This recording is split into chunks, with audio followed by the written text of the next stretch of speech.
Ya, salam, selamat sore Bapak Ibu sekalian. Selamat berjumpa kembali dengan saya Doni Yunus dalam Pemerintahan Online. Baik, eh, saya mengawali lebih cepat karena rupanya untuk mengundang Bapak Ibu sekalian cukup menyita waktu. Bukan menyita waktu sih, cukup mesti ada spare waktu khusus. Jadi saya pergunakan untuk saya mengundang dulu Bapak Ibu sekalian untuk hadir di acara ini. Eh, saya berkesempatan untuk lebih banyak mengundang langsung, meskipun hari-hari sebelumnya dan seterusnya itu open public, terbuka untuk umum tanpa lewat undangan pun silahkan.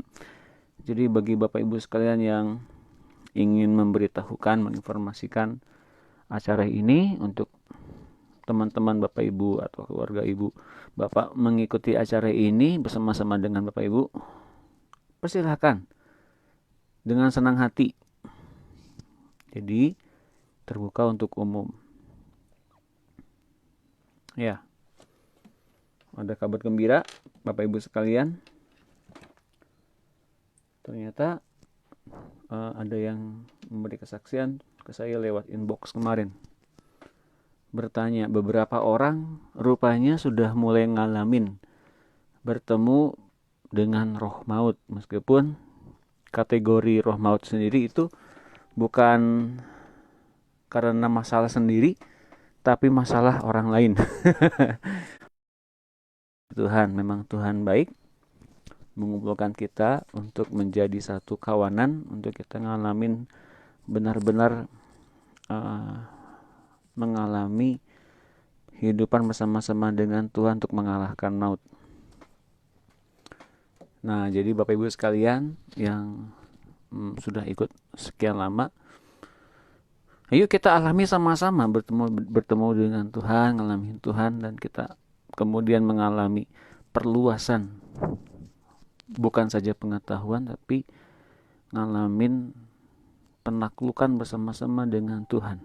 Nah itu ya, yang paling penting itu bukan soal menjadi orang yang banyak pengetahuan, akhirnya malah mengusik orang-orang yang sedang bertumbuh juga, terus nyalahin gitu. Nah, saya harapkan Bapak Ibu sekalian mengerti, kita nggak ke sana ya. Kita nggak ke sana, nggak mengungkit-ungkit orang lain hubungannya dengan Tuhan, nggak. Tapi kalau misalnya mereka tertarik untuk bagaimana kok bisa kita ngalamin Tuhan, nah baru boleh bagikan. Tapi kita tidak sedang untuk memperdebatkan sama lain pengalaman hidup dengan Tuhan, tentu saja mungkin berbeda-beda. Lalu ujung-ujungnya malah kita saling memperdebatkan mana yang paling tepat. Gitu ya Bapak Ibu. Kita nggak ke situ, saya mesti membatasi. Kita sebetulnya sedang dipersunting jadi mempelai oleh Tuhan.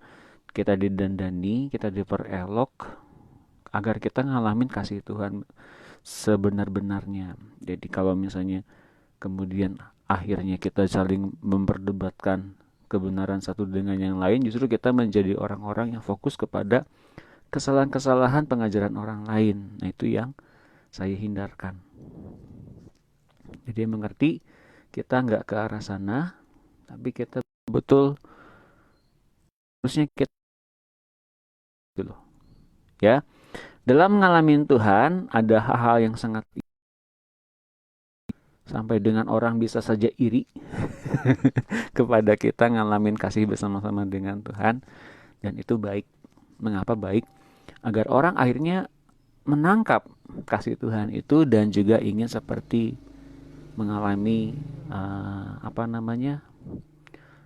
menerima hati yang baru bersama-sama dengan Tuhan. Silakan Bapak Ibu sekalian yang sekarang ini hadir saling menyapa, dan saya mempersilahkan Bapak Ibu sekalian untuk saling menginvite satu sama lain menjadi teman masing-masing, karena yang sebetulnya terjadi adalah kemungkinan besar kita akan saling bertemu suatu saat nanti di kota-kota Bapak Ibu sekalian, siapa tahu ya, siapa tahu loh. Jadi kita bisa kopi darat. Nanti kepada Bapak Ibu sekalian, istri saya yang sekarang bekerja di belakang layar ini, dia banyaknya bekerja di belakang layar Bapak Ibu sekalian, membantu di sini kelihatan. Tapi sesungguhnya dia yang paling banyak kerjanya dibanding saya. Bapak Ibu yang terkasih, nanti juga saya akan mengundang Bapak Ibu salah satu saya wawancara di sini. Kesaksian, terutama kesaksian bagaimana ngalamin Tuhan belakangan ini ya, setelah kita mengikuti acara ini kok makin tajam. Nah gitu loh, itu yang saya inginkan. Entah kenapa gitu Pak, saya ikut acara ini tiba-tiba bener. Nah itu menjadi satu kesaksian bagi kita untuk kita diperkuat oleh kebenaran firman Tuhan bahwa kita sedang dipimpin dalam satu komunitas, bahwa kita bertumbuh di situ. Yang penting itu komunitasnya sehat. Makanya saya akan terus menghimbau agar komunitas yang sekarang kita bina ini tetap sehat, saling membangun, saling memperhatikan. Seperti pada hari ini ada yang ulang tahun nih, Bapak Ibu sekalian, Ibu Rizky dari Malaysia. Selamat ulang tahun Ibu. Damai sejahtera Allah dan berkat serta pemeliharaan Tuhan yang ajaib dan dahsyat menyertai Ibu. Kiranya berkat rohani dan berkat jasmani Tuhan berikan kepada Ibu sekeluarga. Amin. Ya, dalam waktu sekian menit lagi acara ini akan saya mulai. Baik, bagi Bapak Ibu sekalian, saya persilakan untuk membagikan acara ini kembali. Tidak dilarang, silakan sebebas-bebasnya. Karena ini konten masih open public. Jadi boleh dibagikan. Sampai satu ketika nanti saya akan buka lagi kelas yang dulu sempat off, yaitu kelas close group. Ini untuk bagi Bapak Ibu sekalian yang lebih pelayanan atau yang ingin lebih serius dalam pelayanan melayani tubuh Kristus. Nah, di close group itu biasanya saya akan membagikan lebih dalam, lebih mengapa saya bagikan lebih dalam, lebih detail, karena barangkali pertanyaan-pertanyaan Bapak Ibu sekalian ke soal pribadi gitu ya, dan tentu saja mungkin ini tidak untuk konsumsi umum, nggak sembarangan orang bisa sembarangan tahu apa yang sedang kita hadapi. Mudah-mudahan mengerti. Saya belum akan bikin lagi meskipun grupnya sudah ada, tapi nanti saya akan kasih secara terbuka. Yang mau ikut ayo. Tentu saja nanti saya akan sedikit mewawancara hanya mereka yang mau diperlengkapi saja, nggak ada syarat apa-apa sebetulnya. Sekian waktu lagi lamanya, ini belum jam 5. Oh, udah jam 5. Oke, sebentar lagi ya. Mudah-mudahan cepat. Semua saya undang kok. Enggak saya pilih-pilih. Ya. Sebentar lagi akan mulai. Sudah tahu kan hari ini kita ngebahas apa Bapak Ibu? Coba dituliskan dulu di komen. Hari ini kita mau bahas apa sih? Ada yang ingat nggak? Mudah-mudahan ada yang masih ingat.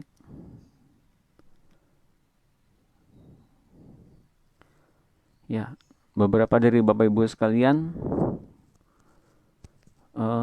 juga ada yang bertanya, juga ada yang memberikan konfirmasi, dan puji Tuhannya saya terbangun semua oleh kesaksian Bapak Ibu semua yang bertanya dan bahkan memberikan konfirmasi kepada saya, karena rupa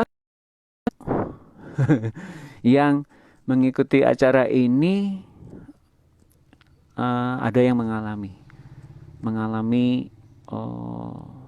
perubahan-perubahan, Entahkah itu ngalamin yang namanya perjumpaan pribadi dengan Tuhan, hatinya diubahkan gitu ya. Wow, saya sangat, Bapak Ibu, itu yang Tuhan mau. Kalau di dalam hubungan kita dengan Tuhan, kalau kita diubahkan, itu yang Tuhan mau. Ya, ini sudah masuk semuanya mungkin ya. Karena di sini sudah banyak yang saya undang, terutama yang baru bergabung. Yang lama-lama pasti sudah bergabung dengan terbiasa. Ya, selamat sore, shalom. Saya menyapa sekarang Ibu Juliana Maulete dari Ambon, betul ya? Shalom. Dan Ibu Monica Bangun seperti biasa juga dari Medan, shalom. Saya manggilnya apa ya? Kailola Eli, Mbak ya, kakak ya. Oke. Dan Ibu Leni Priscilla yang di Bandung. Ibu Leni ini kelas pemuridanya di hari Minggu. Nanti buku 12 buku 12 tentang air hidup di kelasnya Ibu Leni dan Pak Budi. Nanti Bapak dan Ibu sekalian kalau habis karantina gabung di jam 7 hari Minggu. Itu bergabung di kelasnya Ibu Leni. Rumahnya menyediakan kelas pemuridan. Ibu ini Wongkar, shalom Ibu. Dan Pris X, ya, shalom. Jimmy Parera, Ibu JB Laturiu, shalom Bu. Shalom semuanya. Sorong hadir, ya. Ibu Reni dari Malaysia, Ibu Lopis Andrea dari Ambon ya. Ibu Cynthia Manaha, ini kayaknya seumuran saya atau bahkan lebih muda. Lopis Andrea, Cynthia Manaha, Ibu Rizky dari Malaysia, Ibu Messi Suhendra dari Amerika Serikat, dan Ibu Eva Joy, Ibu Jet Boni dari Ambon, Ibu Hana Felicia dari Bali dan Pasar, Ibu Rebecca Borsitorus, salam. Salam, wow, banyak sekali ya, puji Tuhan. Ibu Lilita Mamberdasar, halo. Ibu Tracy Prasetyo, salam. Pak Alex Wijaya, Dika, apa kabar? Kabarmu baik-baik saja kan? Pak Jody dari Lampung, ini sahabat saya. Kalau Bapak Ibu yang di Lampung, silakan bergabung di kediamannya Pak Jody. Pasti disambut dengan baik dan sukacita. Sahabat saya dan keluarga ya. Salam buat Ibu dan keluarga ya Pak. Dan Maria Meta, shalom. Pak Pahan dari Medan pasti shalom. Ibu Erni Enia, shalom. Bro Langsur, Pak Bro, brother, ini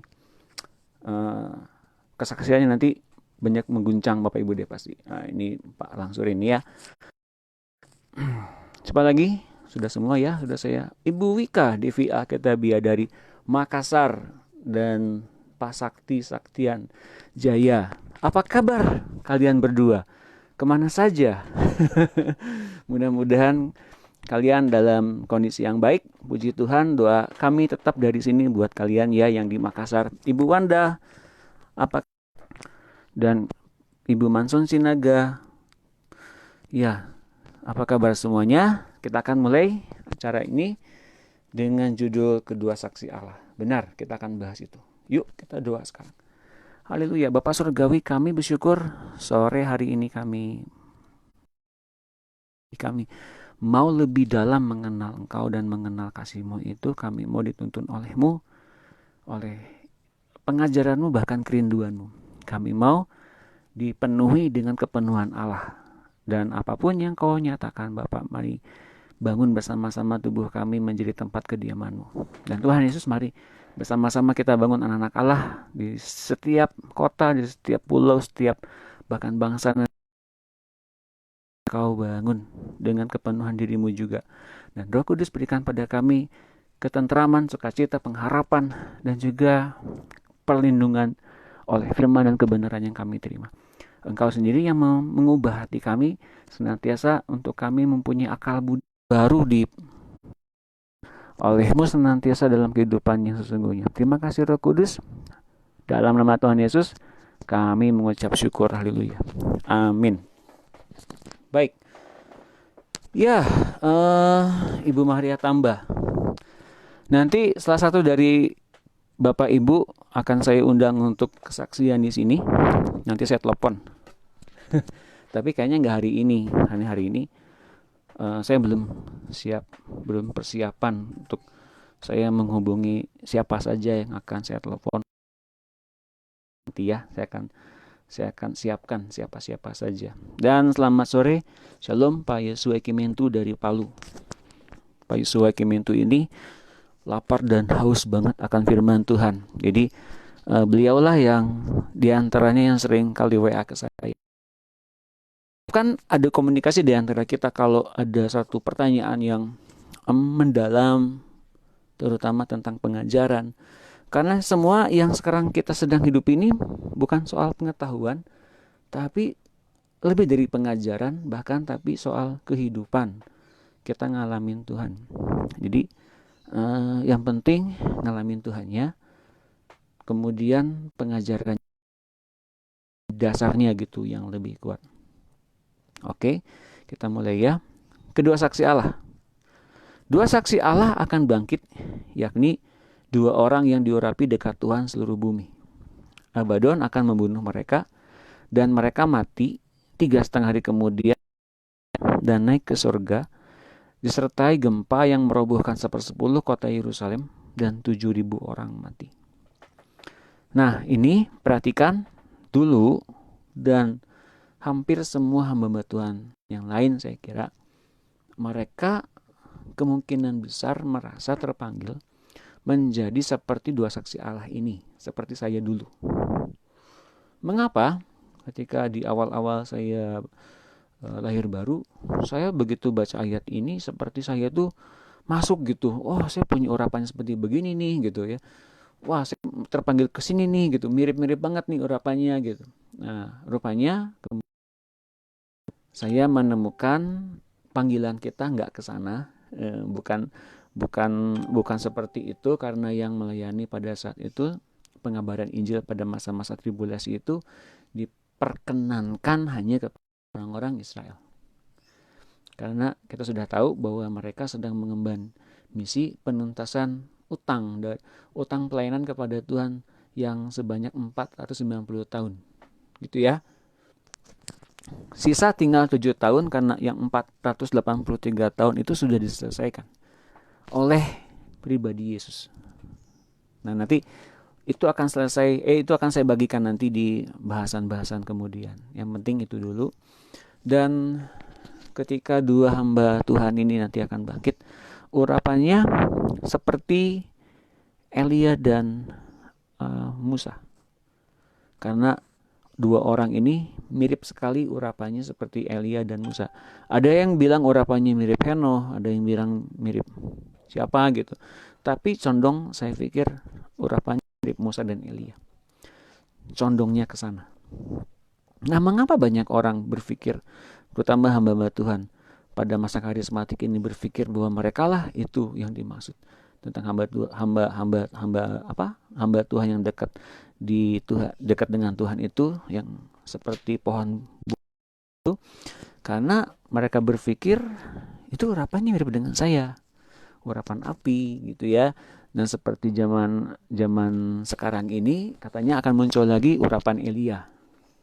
Nah, saya mau katakan bahwa urapan Elia memang pernah ada lagi muncul dalam bentuk membawa manusia bertobat kepada Tuhan, dan itu sudah dilaksanakan oleh Yohanes Pembaptis pada zaman Yesus. Apakah kemudian akan muncul lagi? Memang akan muncul lagi, tapi saya rasa bukan Elianya langsung, tapi orang-orang yang punya urapan Elia mendatangkan api dari langit. Nah, mengapa satu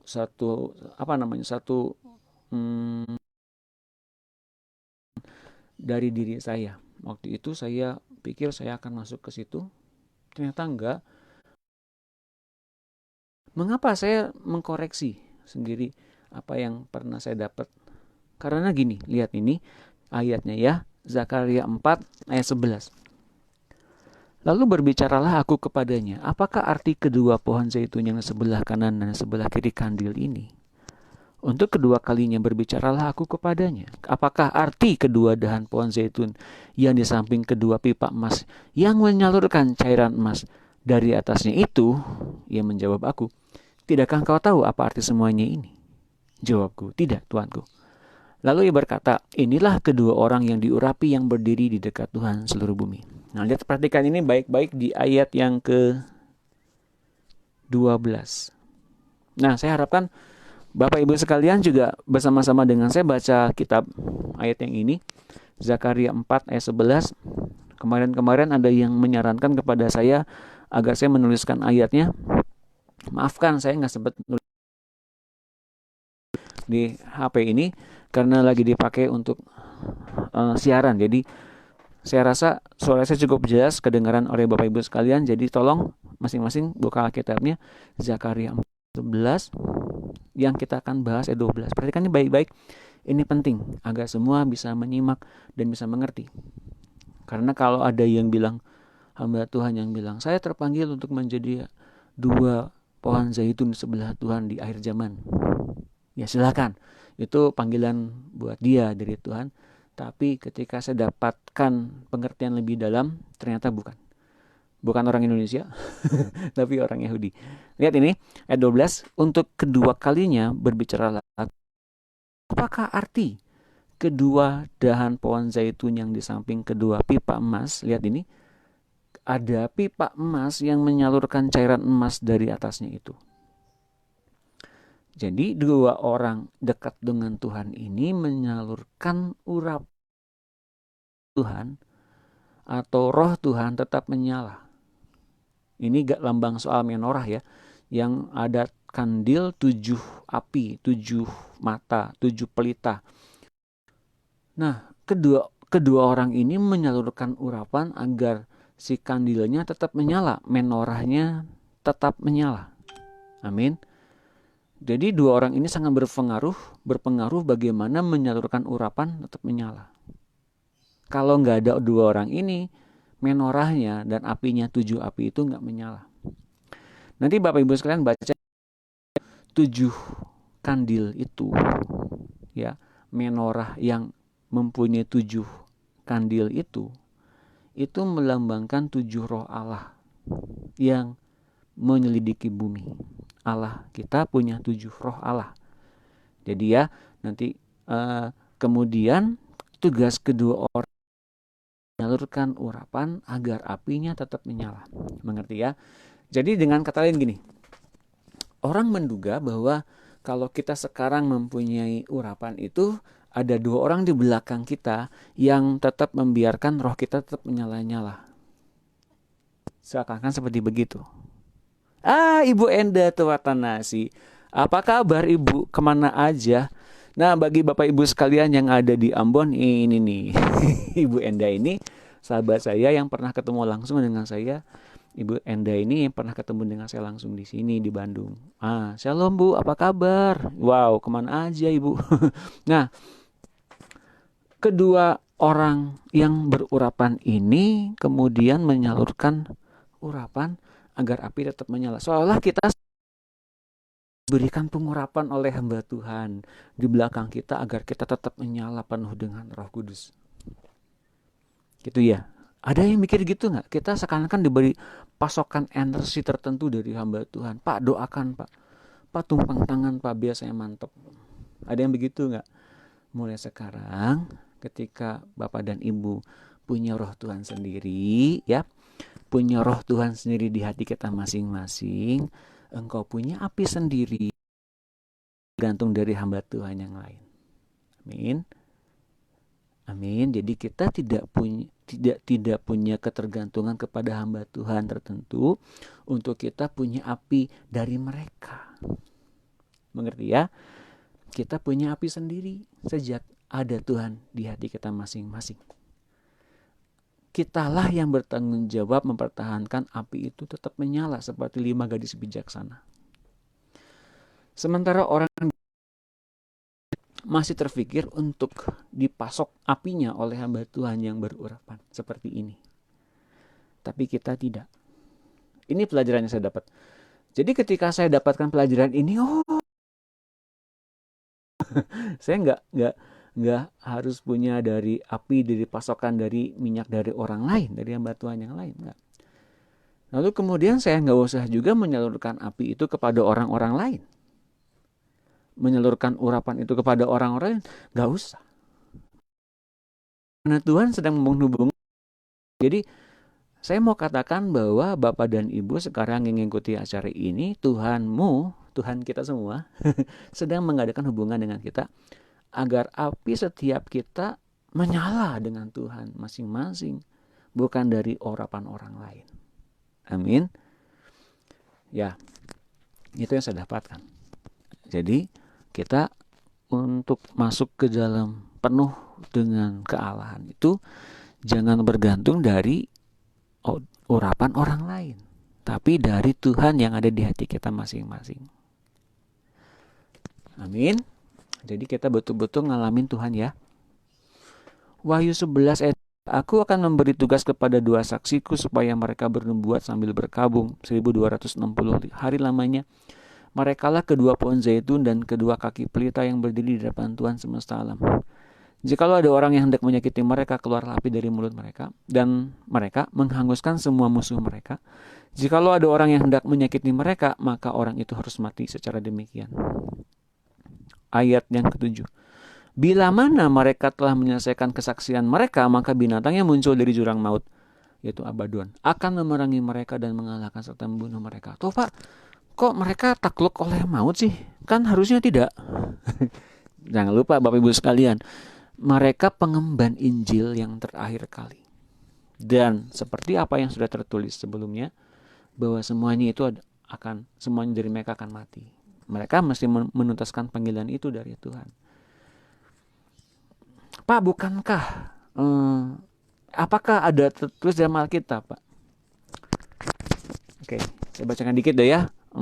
Banyak yang penasaran atau nggak penasaran? Oke, saya buka aja ya dikit ya, biar Bapak Ibu sekalian nangkep.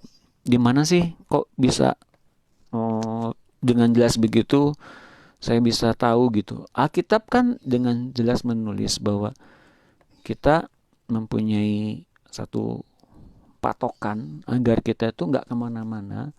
Kita dibimbing oleh dijagain oleh berupa penjagaan dari Tuhan, terutama kebenaran firman Tuhan, agar kita tidak melenceng kemana-mana. Daniel 9 ayat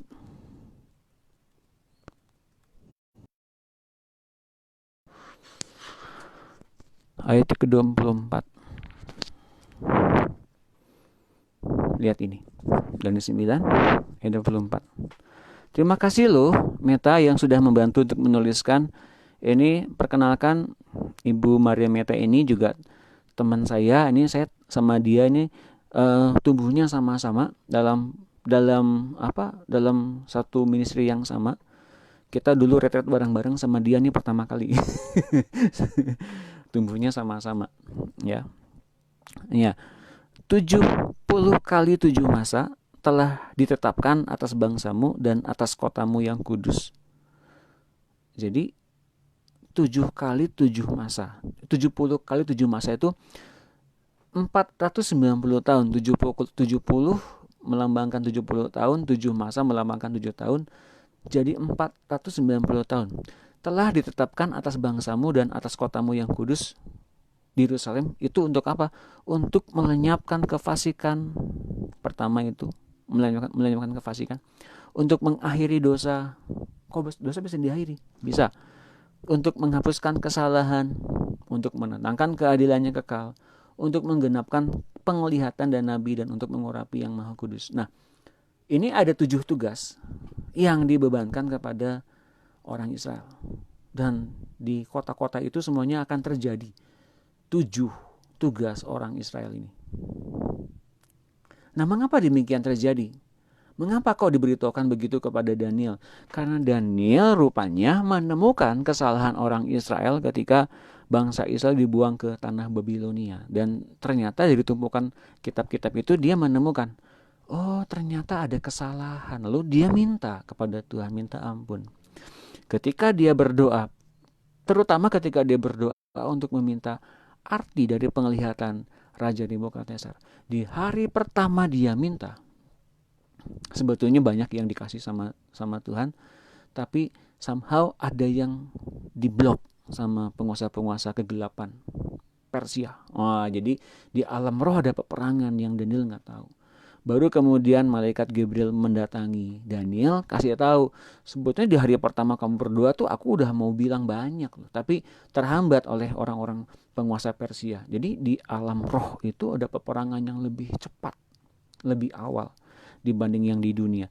Jadi kalau misalnya kalau kita mau masuk ke dalam peperangan rohani, kita nggak ngerti dunia roh, kalah duluan. Karena alam roh itu bergeraknya lebih cepat dibanding dunia materi. Ini beneran ya, nggak soal ngayal-ngayal, nggak, ini beneran. Kalau Bapak dan Ibu lihat di ayat di konteks ini di Daniel 9 ini pasti akan ngerti apa yang saya omongin. Nah, 7 tugas ini dibebankan kepada orang Israel. Semua orang Israel. Dan 483 tahun masa itu sudah dibereskan, dibayar lunas. Oleh siapa? Oleh kedatangan Mesias. Karena kemudian di ketujuh tugas ini ternyata diantaranya adalah untuk mengurapi yang Maha Kudus. Dan itu sudah digenapi dengan kedatangan Tuhan Yesus. Jadi 483 sudah digenapi. Tahunnya dari mana? Nah, nanti di bahasan selanjutnya nanti kan ketahuan. Tinggal sisa 7 tahun. Maka 7 tahun itu kemudian menjadi satu beban bagi orang-orang Israel untuk melaksanakan, menggenapkan tugas mereka yang harus mereka pikul. Nih, nanti baca ya di ayat ini, baca baik-baik PR, karena kemudian hari saya akan bahas lebih dalam. Jadi kalau Bapak Ibu sekalian udah baca ayat ini yang barusan Daniel 9 itu udah dibaca, nanti ketika saya jelaskan langsung mudeng, ngerti. Oh iya benar juga ya. Selama ini kok saya nggak tahu. Nah itu dia Bapak Ibu sekalian. Mengapa? Karena butuh adanya pengajaran. Kalau khotbah di gereja mungkin nggak cukup, nggak ada cukup buat ada pengajarannya. Makanya saya nggak pernah ngungkit-ngungkit gereja, nggak. Karena gereja itu penting untuk kita bertumbuh. Tapi pengajaran juga menjadi partner gereja di dalam pertumbuhan rohani setiap anak-anak Allah. Jadi makanya ketika Bapak dan Ibu sekalian sudah menerima kebenaran ini, ayo kembali ke gereja masing-masing, bertumbuh di situ. Bawa orang mengenalkan tentang kebenaran firman Tuhan sambil praktek di dalamnya, gitu ya. Nah, bila mana mereka telah menyelesaikan, balik lagi ke Wahyu 11, bila mana mereka telah menyelesaikan kesaksian mereka, maka binatang yang muncul dari jurang maut akan memerangi mereka dan mengalahkan serta membunuh mereka. Mati ya, jadinya semuanya mati. Apakah 2 orang yang berurapan ini mewakili 144.000 yang diutus ke seluruh dunia itu? Atau yang 144.000 itu semuanya punya urapan yang sama? Nah, saya nggak tahu. Kemungkinan besar iya, karena semuanya akan mati. Dan di hari yang ke-3,5 mereka dibangkitkan semuanya. Lihat ini, 3,5 hari kemudian masuklah roh kehidupan dari Allah ke dalam mereka, sehingga mereka bangkit dari semua orang, dan semua orang yang melihat mereka menjadi sangat takut. Bangkit loh. Lalu kedua nabi itu mendengar suatu suara yang nyaring dari surga berkata kepada mereka, naiklah kemari. Lalu naiklah mereka ke surga, diselubungi awan, disaksikan oleh musuh-musuh mereka. Pada saat itu terjadilah gempa bumi yang dahsyat dan 1/10 bagian dari kota itu rubuh. Dan 7.000 orang mati oleh gempa bumi itu, dan orang-orang lain sangat ketakutan, lalu memuliakan Allah yang di sorga.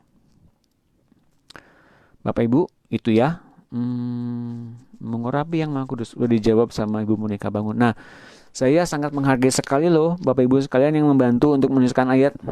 Karena saya kalau nulisin lagi ayat ini jadinya kepotong ceritanya, padahal ceritanya lagi asik-asiknya. Jadi saya sangat menghargai ya. Terima kasih lu Meta dan Ibu Monika Bangun. Good job. Nah, lalu kemudian tiba di akhir kesusahan. Nah, ketika ini nanti akan selesai, terutama di akhir perang Armageddon. Karena perang Armageddon itu nanti akan kita bahas di bab selanjutnya, habis ini ya. Akhir kesusahan itu adalah habis dari perang Armageddon. Setelah perkawinan anak domba Allah selesai, Yesus akan datang bersama pasukannya untuk memerangi maut dan sistemnya. Itu kita tuh. Itu kita ya, amin ya. Kita nanti akan datang kembali dari sorga. Setelah perjamuan kawin, setelah pengadilan hamba-hamba, setelah kita menyatu dengan Kristus. Apa itu artinya perjamuan kawin anak domba? Pasti kita pikir ada perkawinan antara mempelai pria dan mempelai laki-laki, begitu ya. Oke, itu makanya gambaran perkawinan di bumi seperti itu. Tapi sebetulnya perkawinan di sorga menyatunya Kristus yang penuh dengan kepenuhan Allah Bapa dengan tubuhnya yang juga mengalami kepenuhan Allah Bapa bersama-sama dengan Kristus. Jadi kalau dulu Kristus datang ke muka bumi ini penuh dengan kepenuhan Allah Bapa, tapi gerejanya belum. Amin. Gerejanya mesti penuh dengan Kristus dulu. Kemudian setelah di akhir zaman yang sudah matang duluan, yaitu gereja yang ngalamin kepenuhan Allah, akan dipresenting oleh Kristus. Maksudnya adalah penyatuan secara penuh bagaimana Allah Bapa ada di dalam semua dan oleh semuanya oleh Allah Bapa. Itulah namanya perjamuan kawin anak domba. Kalau dulu Yesus datang dengan kepenuhan Allah Bapa secara personal, di akhir nanti perjamuan kawin anak domba baru ada inaugurasi. Siapa-siapa saja yang mengalami kepenuhan Allah Bapa bersama-sama dengan Kristus. Yaitu kita yang akan mengalahkan maut dan sistemnya. Itu mereka yang akan turun kembali ke bumi untuk berperang melawan maut dan sistemnya atau antikristus. Nah, jadi untuk hal ini, Pak, nanti kita mati dong? Enggak. enggak. Udah enggak ada mati. Kan kita udah ngalahin maut. Pasti menang gitu. Nah, kalau demikian ya. Makanya Bapak dan Ibu sekalian, di antara Bapak Ibu rupanya sudah ada yang mengalami perjumpaan pribadi dengan roh maut. Ibu sekalian loh. Kalau saya cek dari mimpinya, dari pengalaman pribadinya gitu ya.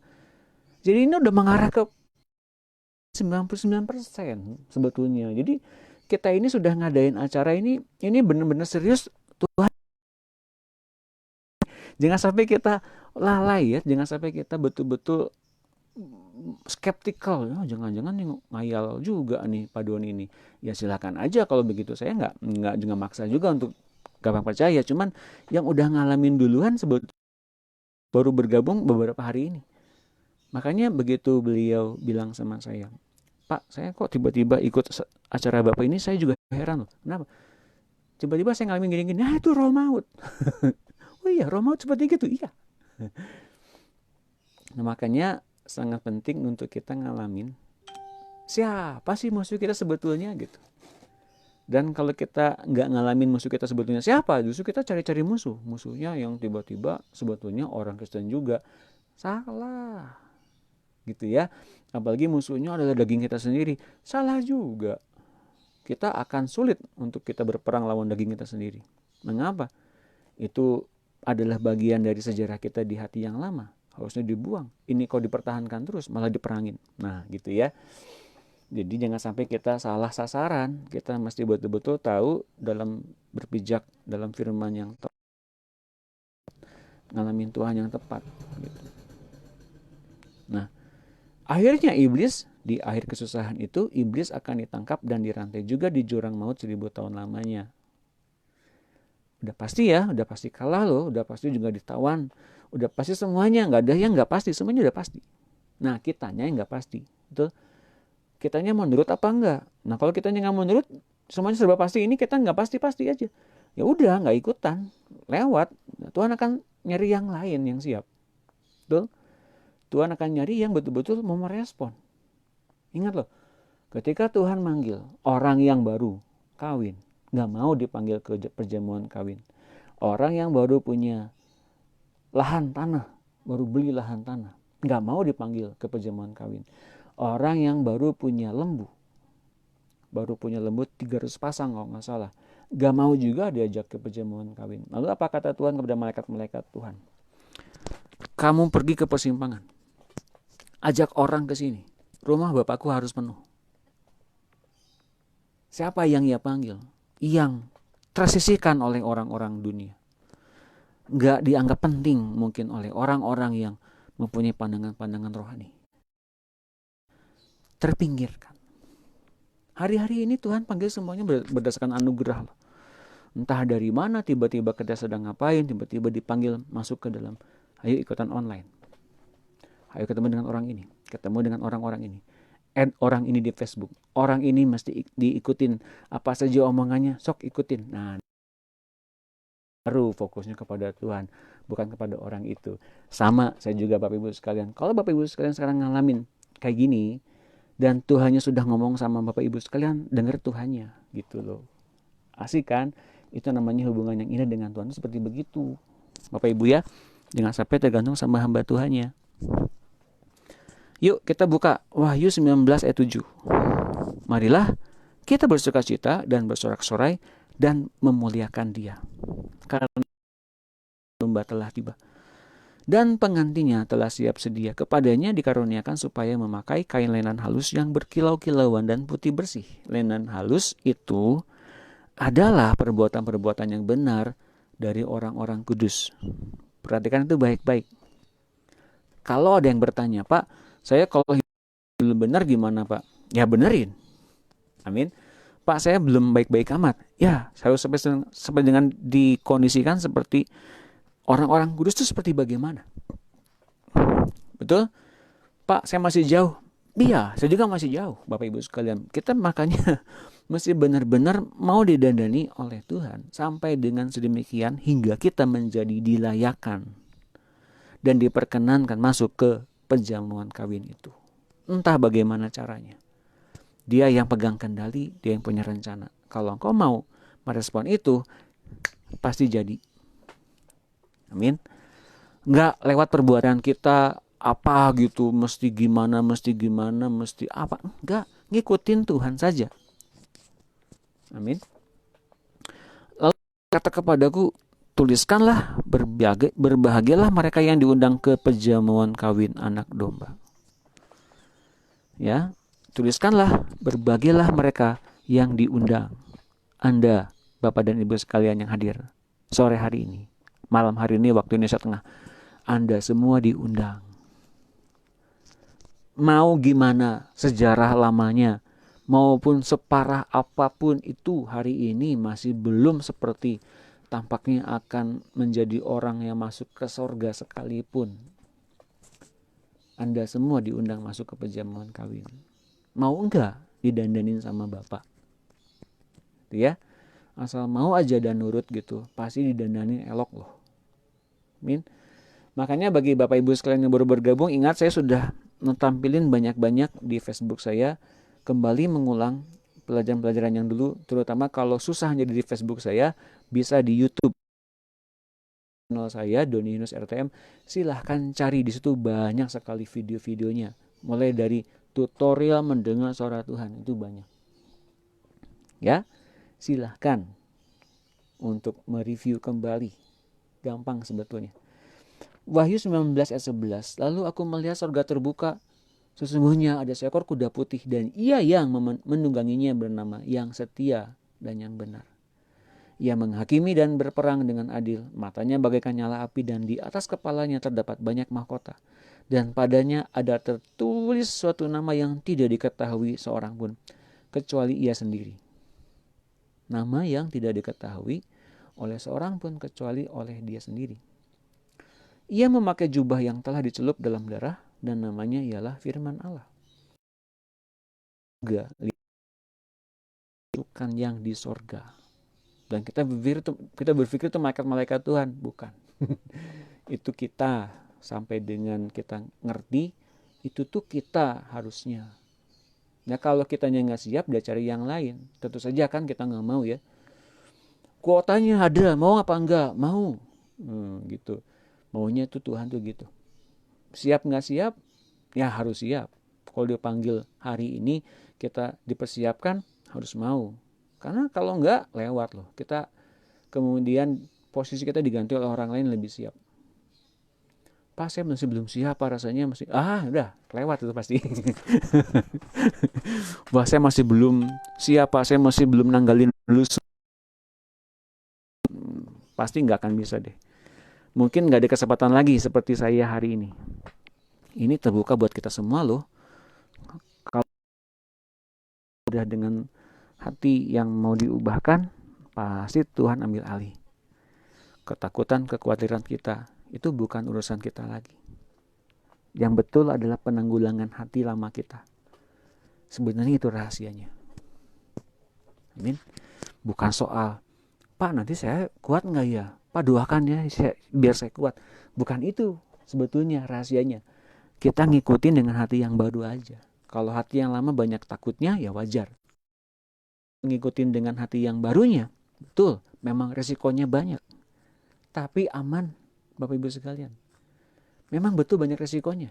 Nggak ada yang jalan tol mulus gitu, tong gitu. Nggak ada Bapak Ibu sekalian. Semuanya penyaliban daging kembali. Yang bilang bahwa jalan Tuhan itu nyaman itu, ada kalanya nggak nyaman. Nggak nyamannya yang bilang itu pikiran daging kita. Nggak nyaman. Betul itu. Asal kita mau nyalibin bersama-sama dengan Roh Kudus. Roh Kudus silakan kau buang. Nah, nanti saya akan saksikan atau saya akan mungkin telepon ada orang yang sudah ngalamin begitu. Tiba-tiba di pagi hari dia ingat dimunculkan oleh Roh Kudus tiba-tiba. Apakah responnya kemudian dia meratap? Enggak. Dia langsung minta, Roh Kudus silakan kau tanggalkan pikiran yang menyakitkan ini dari hati saya. Dan Roh Kudus tanggalkan itu. Mungkin kita mengingat perbuatan yang tidak enak dari orang lain.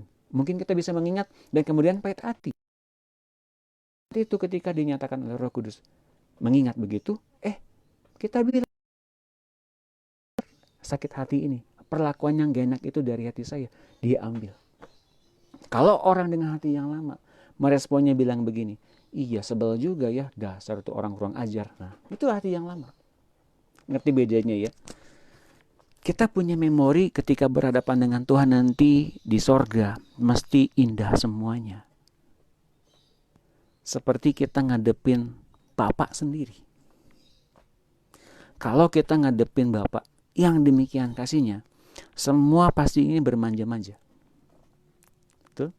Oleh karena itu ketika si anak hilang di Lukas 15, ketika pulang ke rumah bapaknya, meskipun dari jauh, si orang yang anak yang hilang ini beranggapan dia datang ke rumah bapaknya cukup jadi pembantu aja udah bagus dan makan makanan babi, betul kan?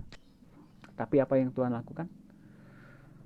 Tuhan akan datang berlari bahkan dari sorga untuk menjemput anak yang hilang itu. Dan apa yang ia lakukan? Ia menciumi, ia memeluk, ia mengganti semua yang hina dengan kehormatan, dengan kemuliaan. Jadi kalau kita berhadapan dengan Tuhan yang rasanya menghukum, marah gitu, gambaran kita tentang Tuhan salah. Tuhan itu bisa bahkan manjain kita loh. Betul. Asal kita posisinya benar di hadapan Tuhan. Tapi ketegasan ada, iya. Jadi ketika kita datang ke hadirat Tuhan itu, coba tanggalin dulu hati dan pikirannya yang salah, tanggalin dulu, datang kepada Tuhan itu seperti dia sedang memberikan kepada kita kepastian, pengharapan, kemuliaan, dan setiap hal yang baik yang dari Tuhan. Amin. Jadi kita kalau ngadepin Tuhan sekarang mulai dengan hati yang betul-betul hati yang baru. Jangan pakai hati yang lama lagi ya. Jangan rasanya, kok saya rasanya berat banget ngadepin Tuhan. Pak kenapa ya? Nah itu karena kita punya hati yang lama. Betul? Sayang kalau kita ngadepin Tuhan dengan hati yang lama. Pasti bawaannya tuh gak enak terus. Amin. Ya, kita akan masuk ke dalam ayat berikutnya. Ayat 20 di Wahyu 19. Binatang itu pun tertangkap dan bersama-sama dengan dia nabi palsu yang telah mengadakan tanda-tanda di depan matanya sehingga menyesatkan mereka yang telah menerima tanda dari binatang itu dan telah menyembah patungnya. Keduanya dilemparkan hidup-hidup ke dalam lautan api yang menyala-nyala dengan belerang. Wow, ditangkap tuh nabi palsu, binatangnya, antikristusnya, nabi palsunya ditangkap, dan golongan orang-orang yang bergolongan kambing. Jadi neraka dibuka pertama kali dan dimasukin orang-orang yang mana? Orang-orang yang didefinisikan sebagai nabi palsu atau mesias palsu, dan orang-orang yang didefinisikan sebagai antikristus, dan orang-orang yang didefinisikan sebagai golongan kambing. Itu penghuni neraka pertama kali. Semua orang lain dibunuh dengan pedang yang keluar dari mulut penunggang kuda itu, dan semua burung kenyang oleh daging mereka. Ya, Pak, hati yang baru bisa diartikan dengan kantong kulit yang baru, Pak. Jika diisi dengan anggur baru, kantong kulit yang tua akan koyak. Iya, itu kan gambaran yang tepat, toh. Kalau kita mau diisi dengan yang baru tapi masih yang lama ditambah-tambah gitu, pasti akan koyak. Baju berlapis-lapis kan nggak nyaman, Bapak Ibu sekalian. Kita mesti menanggalkan yang lama untuk ganti yang baru. Betul tidak? Nah, kalau kita mau ganti dengan yang baru, yang lamanya buang. Agar keduanya, apa katanya, terpelihara, baik anggurnya maupun wadahnya. Jadi Tuhan memperhatikan keselamatan kita loh, sungguh-sungguh. Dan Tuhan juga perhatikan perlindungannya atas kita, sungguh-sungguh. Jadi kalau hari ini ada yang kecewa karena penyertaan Tuhan gak kelihatan, bertobat. Kerajaan Allah ini sekarang lagi sibuk nih, mengatur agar setiap orang yang akan diperlengkapi, agar mereka masuk ke komunitas yang benar, kepada gereja yang benar, kepada perkumpulan orang-orang yang tepat, kepada orang-orang yang tepat, datang kepada mungkin streaming yang tepat. Betul? Dan kita bersyukur kalau kita di rumah jadinya lebih gampang untuk menyeleksi. Apalagi kalau sudah berdoa kepada Tuhan gini, Tuhan tunjukin caranya bagaimana. Saya capek gini terus nih Tuhan. Nah, seperti saya dulu, Tuhan saya capek gini terus nih. Meskipun saya gak ada masalah, tapi rasanya kalau pulang malam kerja pagi, pulang malam kerja seharian gitu, pulang malam gitu terus sehari-hari, bosan juga hidup seperti begitu. Tuh, gak ada masalah sih, cuman hidup itu tuh mesti punya purpose. Untuk apa saya hidup? Kemana setelah saya nanti mati? Nah, ketika waktu itu saya sadari, kok hidup seperti gini, ini sia-sia nih. Saya berlutut di malam itu, saya berdoa. Satu kali saya berdoa tuh dalam hari itu. Dulu tuh nggak sedalam itu. Tuhan, bila Engkau ada di sana, jawab doaku Tuhan. Aku capek gini-gini terus. Aku ingin diubahkan Tuhan. Itu doa saya dulu. Tunjukin kepada siapa aku mesti datang. Hamba Tuhan yang mana aku mesti datang. Dan dia tunjukin 3 orang. Ini. Datang. Ketiga-tiganya saya datang. Dapat jawaban yang sangat-sangat tepat. Dan yang keduanya sebelumnya melengkapi sih. Dan ini dia. Ini yang saya harus gitu. Yang harus datang ke sini. Nah, pulang dari situ saya dapat satu kekuatan baru. Saya punya purpose. Ini dia jalannya. Nah, ketika saya hari itu diubahkan oleh Tuhan, saya tahu purpose saya gimana. Nah, hari ini Bapak Ibu sekalian, ketika mengetahui purpose-nya, berbahagialah Bapak Ibu sekalian, kalau punya tujuan hidup. Kalau nggak punya tujuan hidup kayak saya dulu, blank. Nggak tahu kemana arahnya. Pokoknya hidup asa happy aja. Hidup cuma sekali. Tapi entah gimana akhirnya, nggak tahu juga. Hari ini saya mau tekankan. Kalau Bapak Ibu sekalian belum punya purpose yang jelas, bahkan nggak tahu perginya kemana, mau ngapain, barangkali kita sedang salah jalan. Amin. Nah, makanya kita mesti betul-betul ngandelin Tuhan. Ya, Wahyu 20 ayat 1. Lalu aku melihat seorang malaikat turun dari surga memegang anak kunci jurang maut dan suatu rantai besar di tangannya. Ia menangkap naga si ular tua itu, yaitu iblis dan Satan. Ia mengikatnya selama 1000 tahun dan melemparkannya ke dalam jurang maut dan menutup jurang maut itu dan mematahkannya di atasnya, supaya ia jangan lagi menyesatkan bangsa-bangsa sebelum berakhir masa 1000 tahun itu. Setelah itu ia akan dilepaskan untuk sedikit waktu lamanya. habis 1000 tahun, maka akan dilepaskan. Dilepaskannya berapa lama? Sedikit waktu lamanya. Nggak jelas Alkitabnya ngomongnya berapa menit, berapa jam, berapa hari, berapa bulan, berapa tahun. Pokoknya sedikit waktu. Untuk menyaring kembali orang-orang golongan domba yang masuk di 1000 tahun itu, mereka akan lulus seleksi apa enggak? Masuk ke dalam dunia yang berikutnya, yaitu langit bumi yang baru. Ya, di langit bumi yang baru itu nanti bumi akan masuk dalam penghakiman. Bumi akan dihujani oleh api hingga benar-benar hancur buminya, untuk pergantian langit bumi menjadi langit bumi yang baru. Nah, di langit bumi yang baru itu kemudian ada satu kehidupan yang jelas di dalam kota Yerusalem sorgawi, yaitu tempat di mana terang yang merupakan dari Allah hanya menerangi kota itu. Di tempat yang panjangnya 12.000, panjang lebar tingginya sama, bentuknya kubus. Di luarnya langitnya, buminya gelap. Jadi mengapa gelap?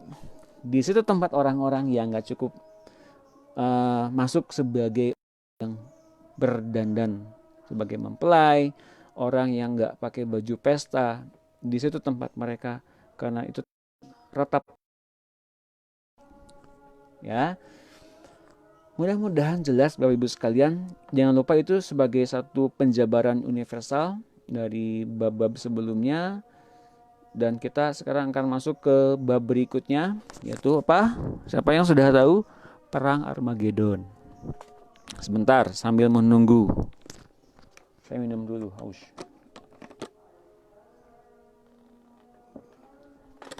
Ya. Siapa tahu perang Armageddon? Mungkin inilah yang disebutkan sebagai perang dunia ketiga. Karena melibatkan banyak bangsa. Bukan saja banyak bangsa, tapi seluruh dunia itu kumpul di timur Yerusalem. Jangan lupa, itu yang penggagasnya yang menyerang Yerusalem itu adalah Antikristus.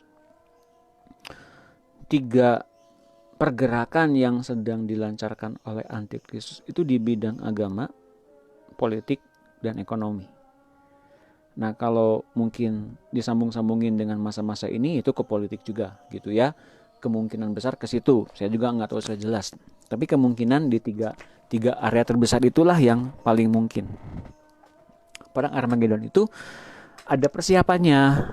Apa persiapannya? Nanti kita akan lihat. Puncak dari masa kesusahan besar selama 7 tahun, kumpulnya bangsa-bangsa dalam perang dunia ketiga, yakni perang Armageddon. Armageddon sendiri itu tepatnya di mana? Tepatnya di lembah Megiddo. Suatu kali Napoleon Bonaparte pernah berjalan di situ, naik kuda. Lalu dia melihat bentangan di lembah Megiddo itu, dia cocok. Ini kayaknya cocoknya untuk apa nih? Ini ideal perang sekali, ideal untuk strategi perang di sini sangat ideal. Rupanya mungkin dia nggak tahu pada masa-masa itu. Mungkin dia sudah baca Alkitab, saya nggak tahu. Ternyata itulah yang dinamakan dengan lembah Megiddo. Yang kelak kita kenal itu tempat perang Armageddon berlangsung.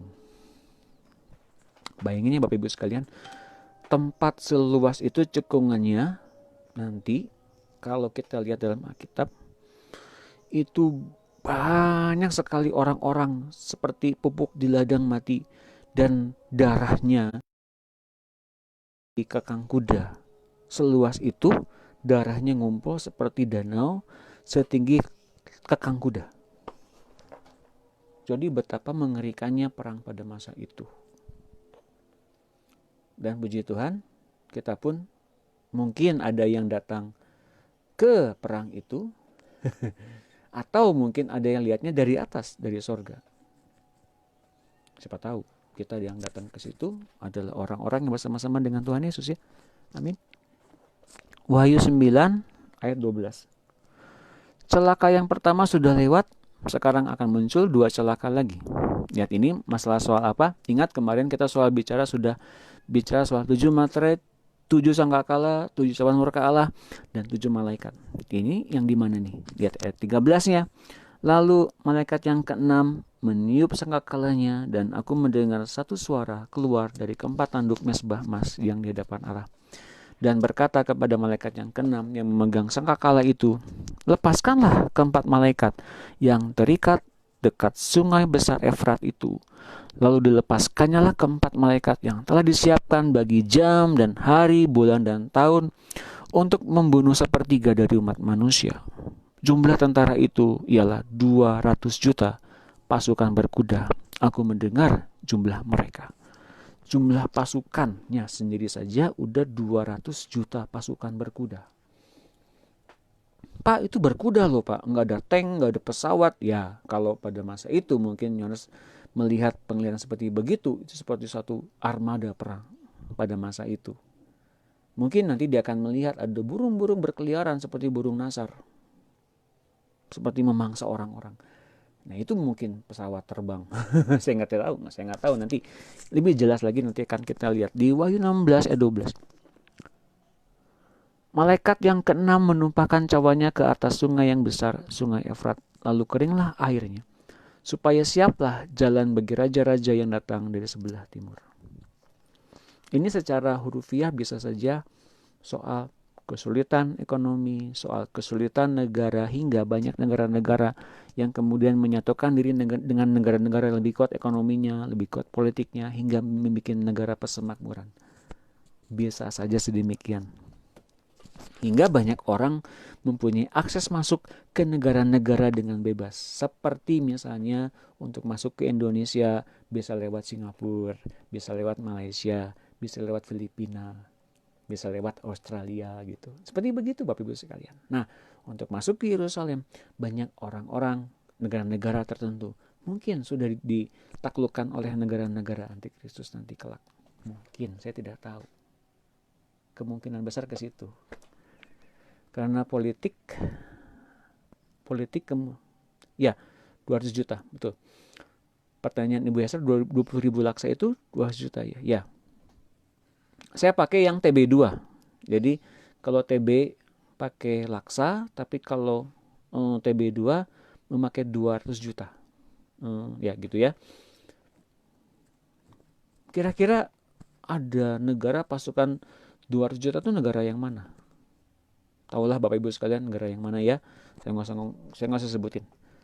Wahyu 16 ayat 13, lalu aku melihat dari mulut naga dan dari mulut binatang itu, dan dari mulut nabi palsu itu keluarlah 3 roh najis yang menyerupai katak.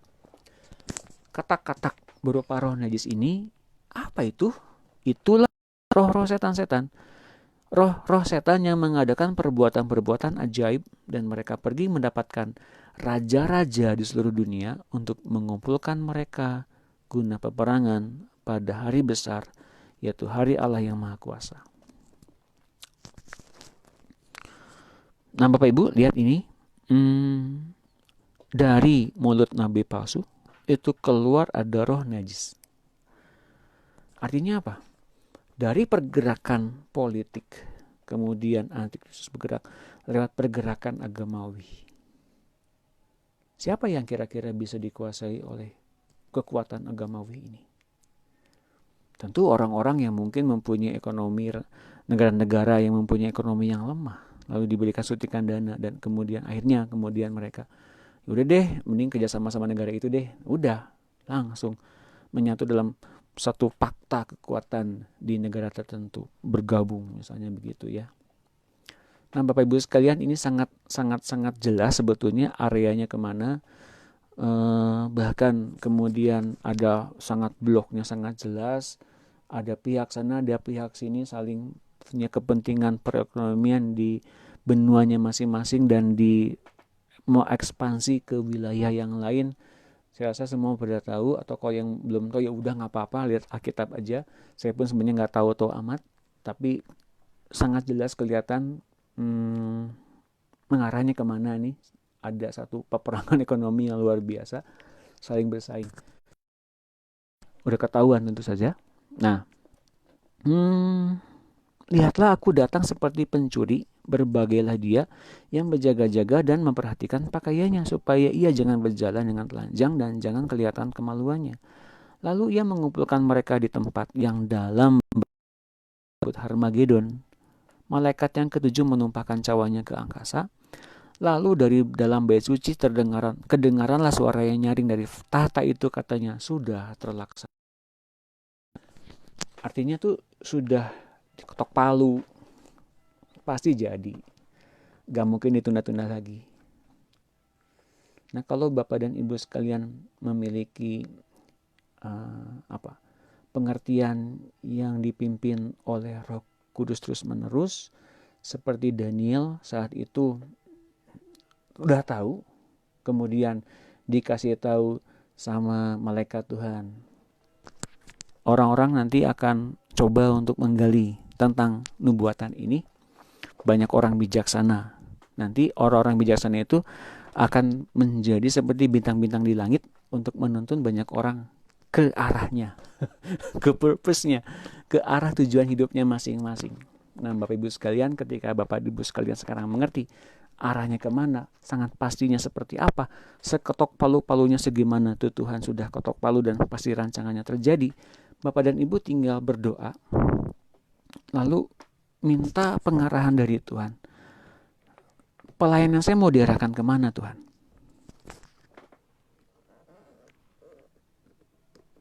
Ya, karena kemudian yang terjadi adalah Tuhan butuh lebih banyak orang.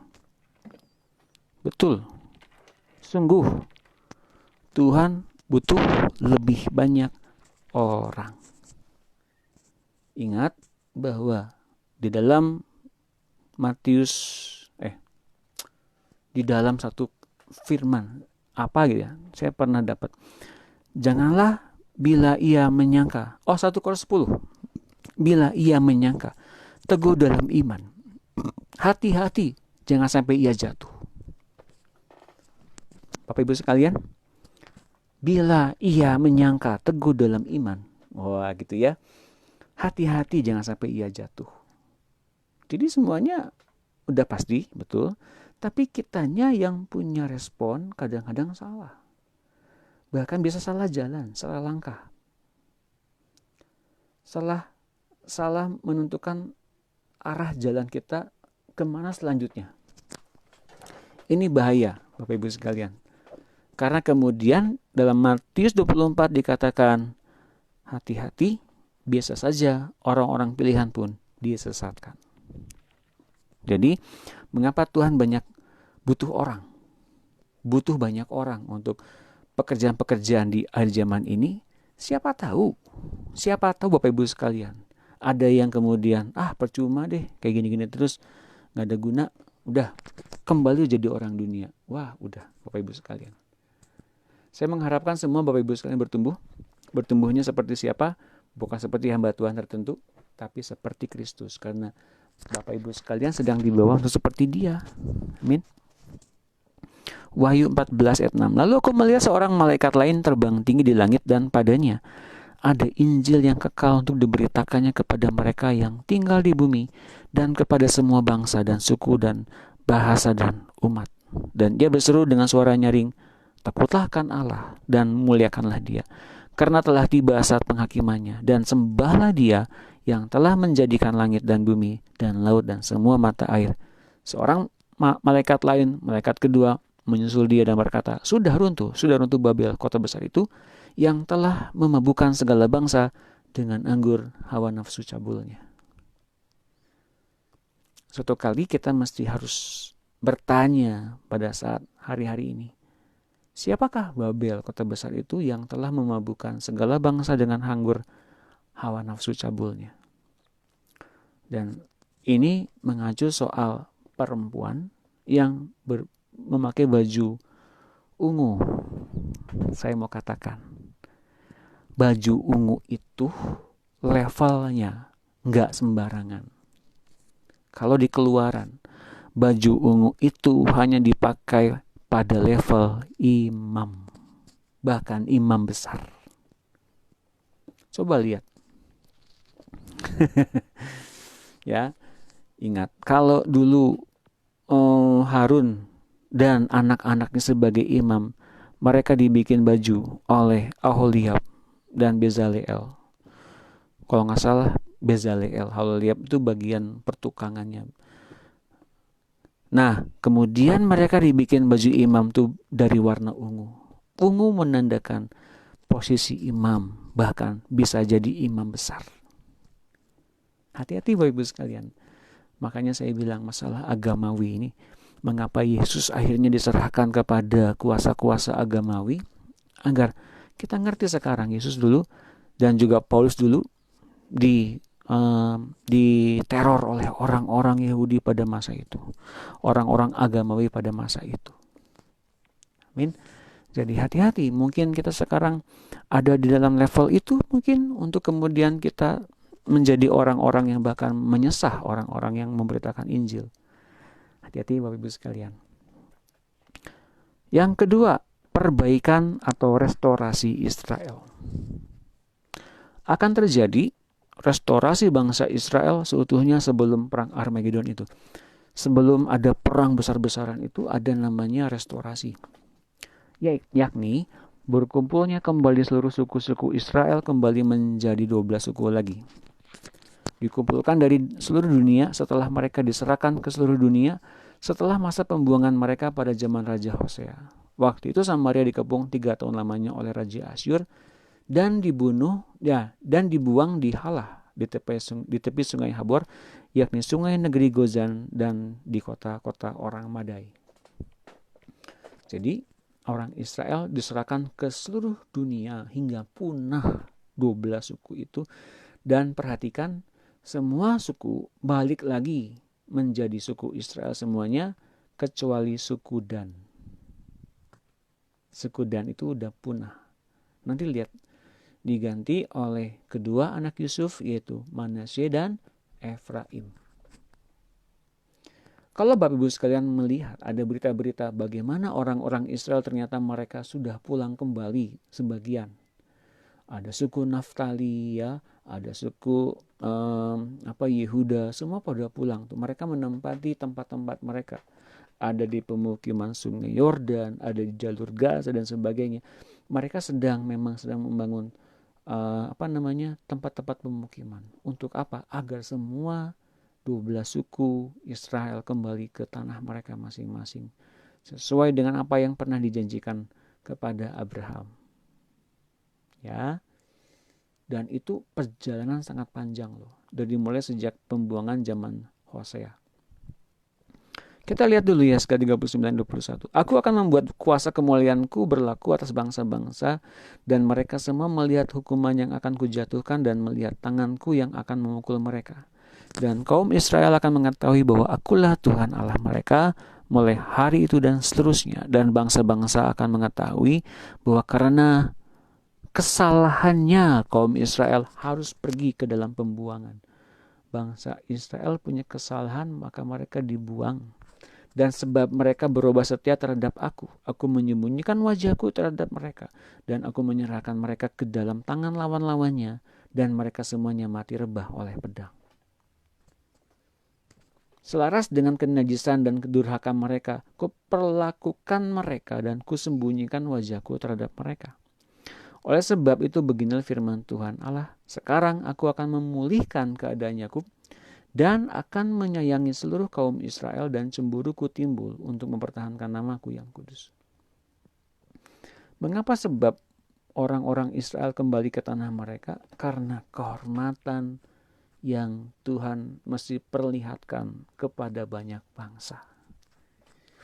Bangsa Israel meskipun sempat membuat aib bagi Tuhan ya, mereka menyembah patung lembu emas, mereka kemudian melalaikan sabat tanah, bahkan mereka tidak patuh sepenuhnya kepada firman Tuhan Allah. Tapi kemudian Tuhan sendiri tetap setia kepada nenek moyang mereka, dan pada keturunan mereka yang kesekian mereka kembali memanggil Tuhan Allah mereka. Mereka kembali dipulihkan oleh Tuhan karena kemudian Tuhan ingin membuat kehormatannya muncul di depan banyak bangsa. Kemudian bangsa Israel pun dipulihkan juga oleh Tuhan. Ya, Yesaya 39:26, mereka akan melupakan noda mereka dan segala ketidaksetiaan mereka yang dilakukannya terhadap aku, kalau mereka sudah diam kembali di tanah mereka dengan aman tentram, dengan tidak dikejutkan oleh apapun. Tiba-tiba saya teringat oleh apa yang sedang kita hadapi, apa yang sedang kita persoalkan kepada Tuhan. Tuhan, kok hidup begini? Kok Tuhan semuanya serba terbatas? Tuhan, kok sebenarnya pekerjaan saya apa? Bapak Ibu sekalian nangkep nggak? Tuhan itu sedang membuat satu kehormatan dan kemuliaannya itu sedang dipertontonkan di depan banyak orang karena kita adalah umat yang dikasihinya. Betul? Tujuan Tuhan tuh ingin memperlihatkan keagungannya.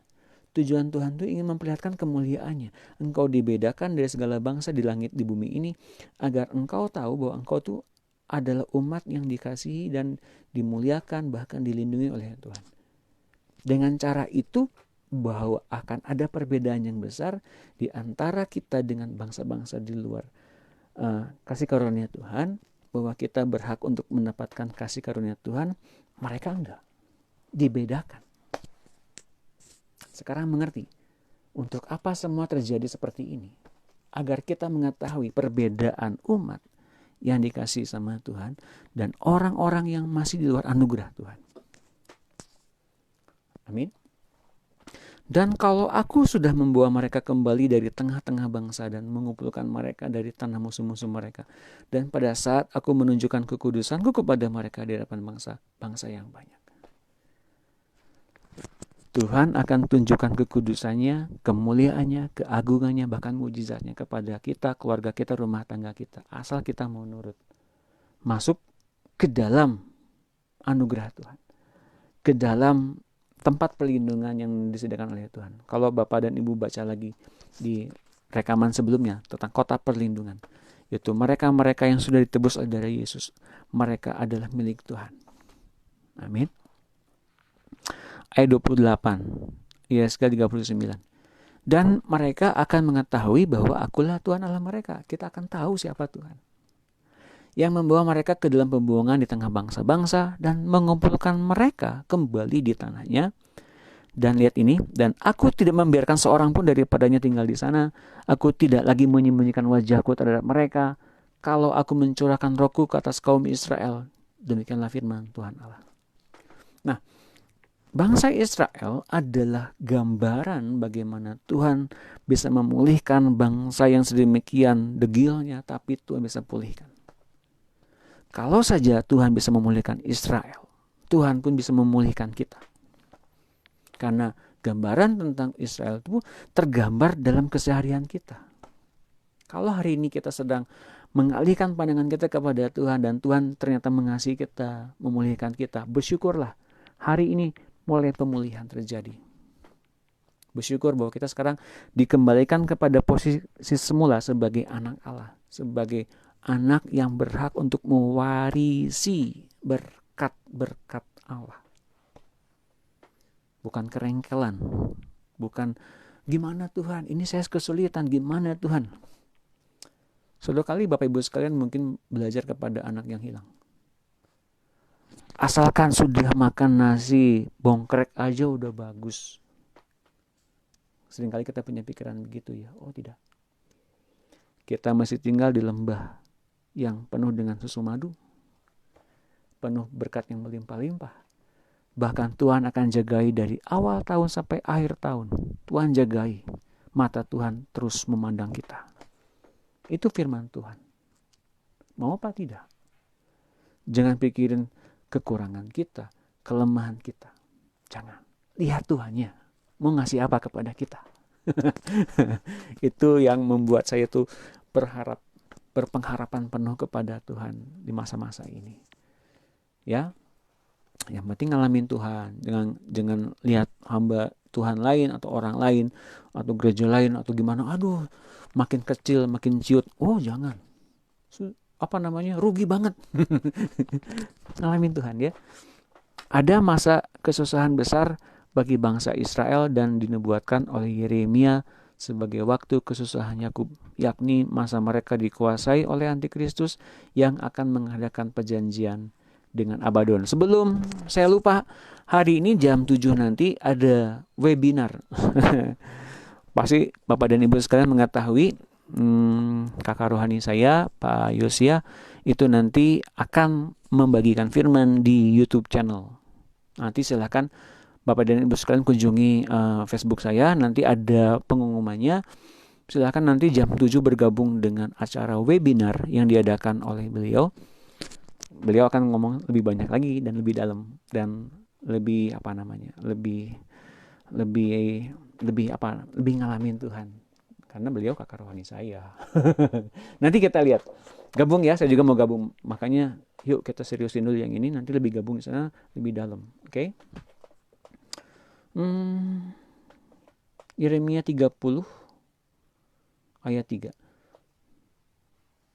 Sebab sesungguhnya waktunya akan datang, demikianlah firman Tuhan, bahwa aku akan memulihkan keadaan umatku Israel dan Yehuda. Firman Tuhan. Dan aku akan mengembalikan mereka ke negeri yang telah kuberikan kepada nenek moyang mereka, dan mereka akan memilikinya. Inilah perkataan-perkataan yang telah difirmankan Tuhan tentang Israel dan tentang Yehuda. Sungguh, beginilah firman Tuhan, telah kami dengar jerit kegentaran, kedahsyatan, dan tidak ada damai. Coba tanyakan dan selidiki, adakah laki-laki melahirkan? Mengapakah setiap laki-laki kulihat tangannya pada pinggangnya seperti orang, perempuan yang melahirkan? Mengapakah setiap muka berubah menjadi pucat? Hai, alangkah hebatnya hari itu, tidak ada taranya. Itulah waktu kesusahan bagi Yakub, tetapi ia akan diselamatkan daripadanya. Saya boleh katakan masa-masa itu sangat-sangat menyeramkan. Kalau boleh saya katakan, masa-masa itu masa-masa yang mengerikan. Makanya dibilang ini, berbahagialah pada masa-masa itu kalau perempuan itu tidak pada saat hamil, bukan pada saat musim dingin. Mengapa? Atau tidak pada saat hari Sabat. Mengapa? Semuanya akan mati, tertinggal, dibunuh. Bahkan Alkitab mengatakan dalam Zakaria 14, semua perempuan-perempuan akan ditidurin. Waduh, begitu saya baca begitu Bapak Ibu sekalian, betapa dahsyatnya dunia pada saat itu. Nah, betul, sangat-sangat kita mesti harus melewatkan masa-masa itu dengan adanya pengangkatan. Matius 24 ayat 9, pada waktu itu kamu akan diserahkan supaya disiksa dan kamu akan dibunuh. Ini persiapan sebelum perang Armageddon ya. Dan dibenci semua bangsa oleh karena namaku, dan banyak orang akan murtad dan mereka akan saling menyerahkan dan saling membenci. Banyak nabi palsu akan muncul dan menyesatkan banyak orang. Dan karena makin bertambahnya kedurhakaan, maka kasih kebanyakan orang akan menjadi dingin. Tahu nggak? Saya tiba-tiba ketika baca ini tuh ingat tentang perempuan 5 gadis yang bodoh. Mungkin sekarang kita punya passion yang menggebu. Mungkin kita punya satu gerakan-gerakan kerohanian yang luar biasa.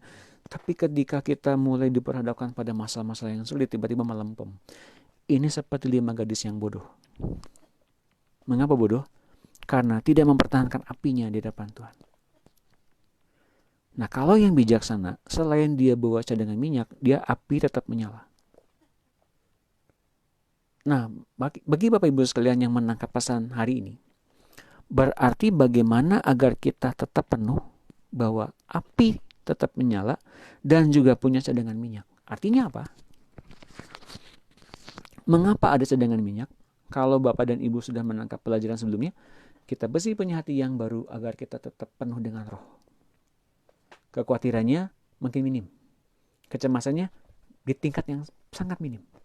Karena di dalam hati yang baru, kita dituntun oleh Tuhan kemanapun, dan tuntunannya jelas, mesti mikir apanya jelas, fokusnya jelas, hingga kita menjadi gadis yang bijaksana. Mengapa ada 5 bijaksana dan 5 yang bodoh? Tentu saja ini ngomong soal perbandingan. Ternyata mungkin dari sekian banyak yang diambil hanya oleh Tuhan, enggak 3/4-nya, mungkin hanya setengahnya. Mungkin. Saya nggak tahu. Mungkin sekarang yang kita dapati banyak orang bergabung berbondong-bondong, wah gitu. Tapi yang betul-betul ngalamin Tuhan mungkin nggak banyak dari semuanya, mungkin setengahnya. Nah makanya, tapi saya berharap di sini semua nggak setengah, nggak 7/4, nggak 3/4, tapi semuanya 100% menjadi gadis yang bijaksana. Amin. Saya mengharapkan semuanya menjadi gadis yang bijaksana, bukan yang bodoh. Nah, dan karena makin bertambahnya kedurhakaan, maka kasih kebanyakan orang akan menjadi dingin. Tetapi orang yang bertahan sampai pada kesudahannya akan selamat. Dan Injil Kerajaan ini, lihat ini, akan diberitakan di seluruh dunia, menjadi kesaksian bagi semua bangsa. Sesudah itu barulah tiba kesudahannya. Injil mesti diberitakan di seluruh dunia, baru tiba akhirnya. Tahu nggak sekarang kita sedang menggenapinya? Karena lewat media sosial ini, lewat Facebook live streaming ini, banyak orang di luar belahan bumi sana mendapati Injil ini. Dipercepat loh, karena orang-orang pilihan masanya dipercepat. Hari ini kita menggenapinya loh Bapak Ibu sekalian. Apalagi Bapak dan Ibu sekalian menyebarluaskan pengajaran ini, mengajarkan atau menyebarluaskan video ini, itu dipercepat. Amin. Jadi yuk percepat dengan bertumbuhnya kita menjadi 5 gadis yang bijaksana. Betul ya? Percepat semuanya, bukan cuma mempercepat agar saya nggak cari viewer lebih banyak, enggak lah, buat apa juga gitu ya. Tapi agar Bapak Ibu nangkep pesannya yang kita bagikan sepanjang kita pertemuan selama ini tuh, pesannya apa yang dari Tuhan, dapat nggak? Kita tuh sedang menggenapi Injil Kerajaan ini diberitakan seluruh dunia, jadi kesaksian semua bangsa. Jadi semua bangsa itu nggak, kapan kami diberitakan Injil? Kapan Tuhan datang? Kapan Tuhan datang menegur kami? Kapan? Mereka udah nggak bisa nyangka lagi. Karena mereka udah buka YouTube, buka Facebook, ngomong firman Tuhan. Apalagi sekarang hampir semua orang nayangin gereja online, streaming online, ibadah online, perjamuan kudus online. Mereka tidak akan bisa menampik kapan Injil diberitakan kepada mereka. Betul tidak? Makin banyak kesempatan orang menerima Injil hari-hari ini. Jadi Bapak Ibu sekalian, kalau hari-hari ini dipercepat, Bapak Ibu sekalian mesti ikut dalam percepatan itu sebagai orang yang mimpin orang masuk ke dalam kebenaran. Amin. Harus begitu ya, kita menjadi pemimpin-pemimpin. Yesaya 28 ayat 15. Karena kamu telah berkata, kami telah mengikat perjanjian dengan maut. Jangan lupa, ada beberapa manusia yang masih terikat perjanjian dengan maut. Mengapa? Karena hidup mereka belum diserahkan sepenuhnya kepada Tuhan Yesus. Mereka masih terikat perjanjian dengan maut. Nanti ada satu masa bagaimana saya akan undang untuk orang berbicara di sini kesaksian tentang melihat ada roh maut di sekitar orang yang sedang sakit. Orang-orang tertentu mungkin perjanjian dengan maut. Kan saya nggak ada kesalahan, Pak. Kata siapa? Ketika seseorang belum sepenuhnya menyerahkan hidupnya kepada Tuhan, semua aspek kehidupan diserahkan kepada Tuhan tanpa terkecuali, nggak ada yang namanya dosa peliharaan. Itu dosa peliharaan nanti akan muncul di setelahnya ini. Ada satu kebiasaan yang kita masih anggap, ini mah jangan dulu diserahkan deh, kan saya masih senang ya gitu. Itu dosa peliharaan, Bapak Ibu sekalian. Seringkali kita berpikir itu aktivitas yang biasa-biasa aja, tapi Tuhan sebenarnya nggak suka. Nah, kalau itu semua kita serahkan dan Tuhan pegang kendali atas tabiat, karakter, waktu-waktu kita menjadi orang yang nggak terikat lagi dengan perjanjian maut. Nanti baca ayatnya ya, Yesaya 28:15. Kami telah mengikat perjanjian dengan maut, dan dengan dunia maut kami telah mengadakan persetujuan. Biarpun cemeti berdesik-desik dengan kerasnya, kami tidak akan kena, sebab kami telah membuat bohong sebagai perlindungan kami, dan dalam dusta kami menyembunyikan diri. Jadi mereka-mereka ini gak mau nerima kebenaran, gak mau diterangi oleh namanya teguran, oleh namanya nasihat, oleh namanya firman Tuhan. Bahkan sekalipun tampaknya orang tersebut mungkin mengalami satu pendidikan yang sangat luar biasa atau mempunyai tingkat pengertian yang luar biasa dalam sekalipun, tapi kalau ternyata firman Tuhan yang ngomongnya begini, Tuhannya bicara di depan matanya dia nggak sadar, sama aja Bapak Ibu sekalian. Jadi yang penting ngalamin Tuhannya, bukan seberapa pintar kita atau ayat Alkitab artinya apa, bahasa Yunaninya apa, apapun itu. Asal kita betul-betul ngalamin Tuhan dan Tuhan bilang, ya ini layak masuk ke surga. Baru kayak gitu sudah bagus Bapak Ibu sekalian. Bukan soal pintar. Kalau soal pintar-pintar, berapa banyak sih kita yang mungkin cari kesalahan-kesalahan pengajaran orang lain? Banyak kan? Nah mulai jangan cari kesalahan pengajaran orang lain. Karena tiap orang juga ngalamin Tuhan. Gini ya, hormati itu.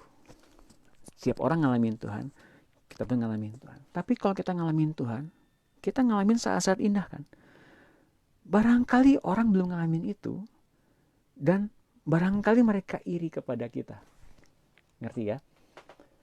Dengan cara mereka berpikir seperti itu akan menjadi salah kalau kemudian konsep hidup mereka, fokus hidup mereka berubah untuk cari kesalahan orang lain.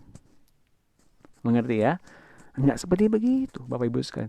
Hubungan dengan Tuhan itu adalah privacy dan pribadi dan indah. Jadi banyak orang mungkin akan mencoba untuk mengkoreksi kita. Gak apa-apa, dengerin dulu ya. Kita tinggal bertanya sama Tuhan. Tuhan, benar gak apa yang dia katakan tentang aku ini?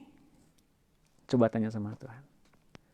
Ingat, kerendahan hati diuji ketika kita mendengar teguran, mendengar nasihat.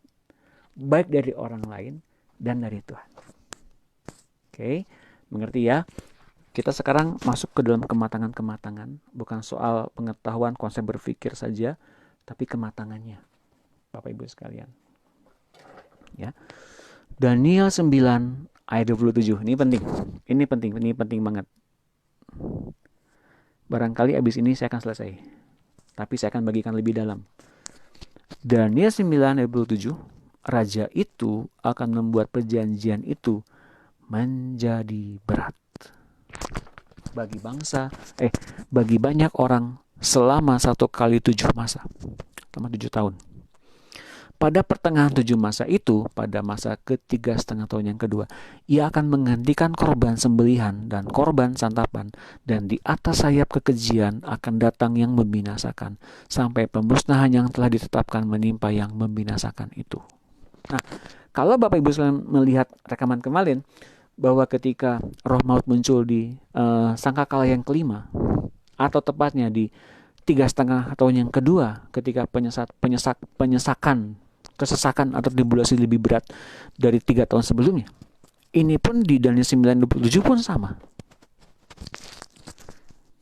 Ya, pada pertengahan 7 masa itu akan menghentikan korban sembelihan dan korban santapan, dan di atas sayap kekejian akan datang yang membinasakan, sampai pemusnahan yang telah ditetapkan menimpa yang membinasakan itu. Artinya, raja itu siapa? Siapa yang dimaksud dengan raja? Lalu perjanjian apa yang menjadi berat? Nah ini Bapak Ibu sekalian, Antikristus akan mengganti undang-undang yang sekarang ada. Tepatnya, raja itu akan membuat perjanjian itu menjadi berat. Artinya meneguhkan perjanjian itu. Itu dalam bahasa Inggrisnya. Then he shall confirm a covenant with many for a 1 week. Confirm atau menegaskan apa yang sudah ada. Menegaskan apa? Perjanjian maut. Orang-orang yang sudah berjanji dengan maut tentu akan ngalamin musibah berupa tribulasi. Ini menjawab pertanyaan Pak Riki kemarin. Barangkali Pak Riki ingat. Pak, bagaimana dengan penanaman chip? Hari ini, kalau Bapak Ibu sekalian meniadakan perjanjian maut dengan menyerahkan seluruh aspek Bapak dan Ibu sekalian kepada Tuhan, perjanjian mautnya nggak ada. Kemudian di masa Antikristus, orang-orang yang masih terikat dengan perjanjian maut akan diperhatikan oleh roh maut. Yang ini milik aku. Yang ini milik aku. Yang ini milik aku. Yang ini, bukan. Oh, ini namanya nggak ada. Itu artinya Bapak Ibu sekalian, Anda memiliki Roh Kudus. Anda punya potensi masuk ke dalam penyelamatan, dalam pengangkatan orang percaya. Mengerti ya? Mengerti ya? Sekarang arahannya kemana? Mengapa saya bagikan ini terus menerus dengan tegas?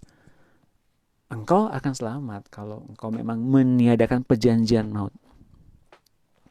Apa yang dimaksud dengan korban santapan? Jadi mereka nanti akan mempersembahkan korban bakaran seperti dulu lagi mungkin di perjanjian lama, tapi ternyata ketika dibukain tabirnya, orang Israel mengira dan orang-orang di masa itu mengira ada Allah di situ. Ternyata ternyata kami telah menyelimkan Mesias 2000 tahun yang lalu. Telat. Dan ketika mereka memandang yang mereka tikam, itu ya nanti kelihatan di langit. Oh, ternyata benar, kami yang salah. Nah, saat itu mulailah ada penginjilan sampai ke seluruh dunia oleh orang-orang Israel. Beberapa dari orang Israel hari ini masih belum menganggap Yesus sebagai Mesias, masih sebagai nabi.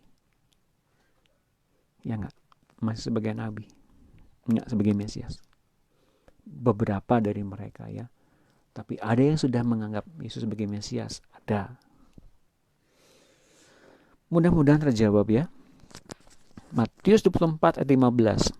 Jadi, apabila kamu melihat pembinasa keji berdiri di tempat kudus, menurut firman yang disampaikan oleh Nabi Daniel, dan seterusnya. Saya udah baca kemarin dan udah bahas kemarin, pembinasa keji itu gambaran dari Abaddon, tapi ia diwakili oleh Antikristus. Kalau Antikristus sudah berdiri di bait suci, maka orang yang sedang diperanginan, cepat, jangan turun, ngambil barang-barang ke rumahnya, cepat pergi ke gunung, cepat pergi ke pegunungan. Yang hamil, yang menyusukan bayi pada masa itu, waduh, celakalah pasti. Dan berdoa juga jangan pada hari Sabat dan juga pada musim dingin, semuanya pasti akan mati. Karena ngikutin aturan Taurat. Ya. Dan di Matius 24-21, sebab pada masa itu akan terjadi siksaan yang dahsyat seperti yang belum pernah terjadi sejak awal dunia sampai sekarang dan yang tidak akan terjadi lagi.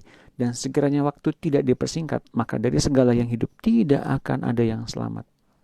Akan tetapi, oleh karena orang-orang pilihan, waktu itu akan dipersingkat. Orang pilihannya siapa? Kita. Loh, jadi kita belum sampai ke dalam pengangkatan. Ini kan pretribulasi. Pretribulasi itu yang mengarah kepada persiapan perang Armageddon. Nah, ketika kemudian si pembinasa keji berdiri di bait Allah dan menyatakan diri sebagai Allah, mengapa mereka bisa muncul? Dia bisa muncul karena yang menahannya udah disingkirkan. Gitu loh. Siapa yang nahannya? Ya kita-kita ini yang dipimpin oleh Roh Kudus. Begitu Bapak Ibu sekalian skenarionya.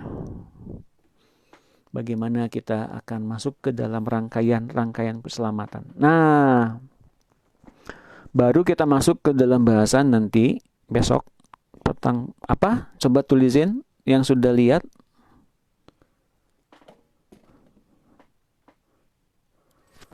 Itu baru persiapan perang yang tadi kita bahas. Dan posisi kita ada di mana? Perangnya sendiri nanti akan dibahas. Siapakah pemegang peran utama dari perang itu? Tentu saja saya pernah bilang bahwa yang terlibat di dalam perang ini banyak banget, hampir seluruh negara tumplak-blak di Timur Tengah. Nah, di Timur Tengah itu nanti adalah pusat sejarahnya gitu, puncak kejadian alam semesta mungkin yang paling parahnya, yang paling dahsyatnya di hari-hari itu, pada saat kesesakan itu. Kalau Bapak dan Ibu sekalian tertarik untuk membaca di ayat yang lain, saya akan bagikan ending dari perang Armageddon itu sendiri seperti apa. Bahkan kata firman Tuhan begini, Zakaria 14, boleh dicatat ya. Zakaria 14 ayat 2. Menarik sekali Pak Doni, tapi bisakah penjelasan chip yang sudah terpasang chip penjelasan chip ya yang sudah terpasang di negara-negara besar yang dikait dengan antikristus, tapi ada hamba Tuhan yang disampaikan melalui online baru-baru ini mengenai pemasakan chip ini bahwa jangan dikaitkan dengan antikristus.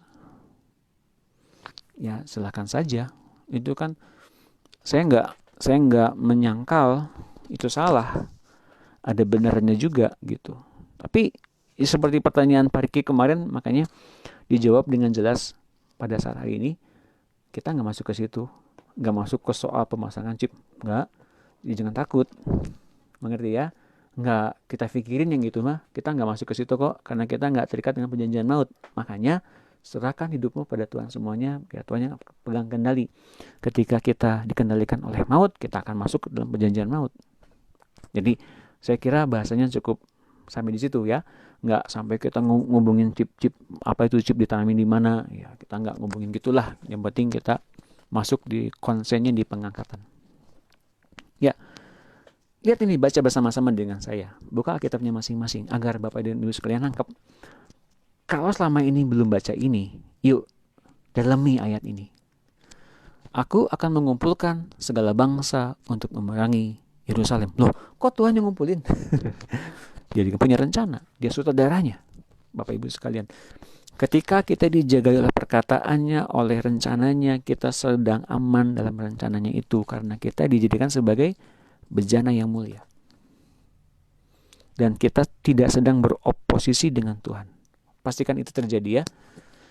Kota itu akan direbut, rumah-rumah akan dirampoki, dan perempuan-perempuan akan ditiduri. Setengah dari penduduk kota itu harus pergi ke dalam pembuangan. Tapi selebihnya dari bangsa itu tidak akan dilenyapkan dari kota itu. Dan ini ayat ketiga.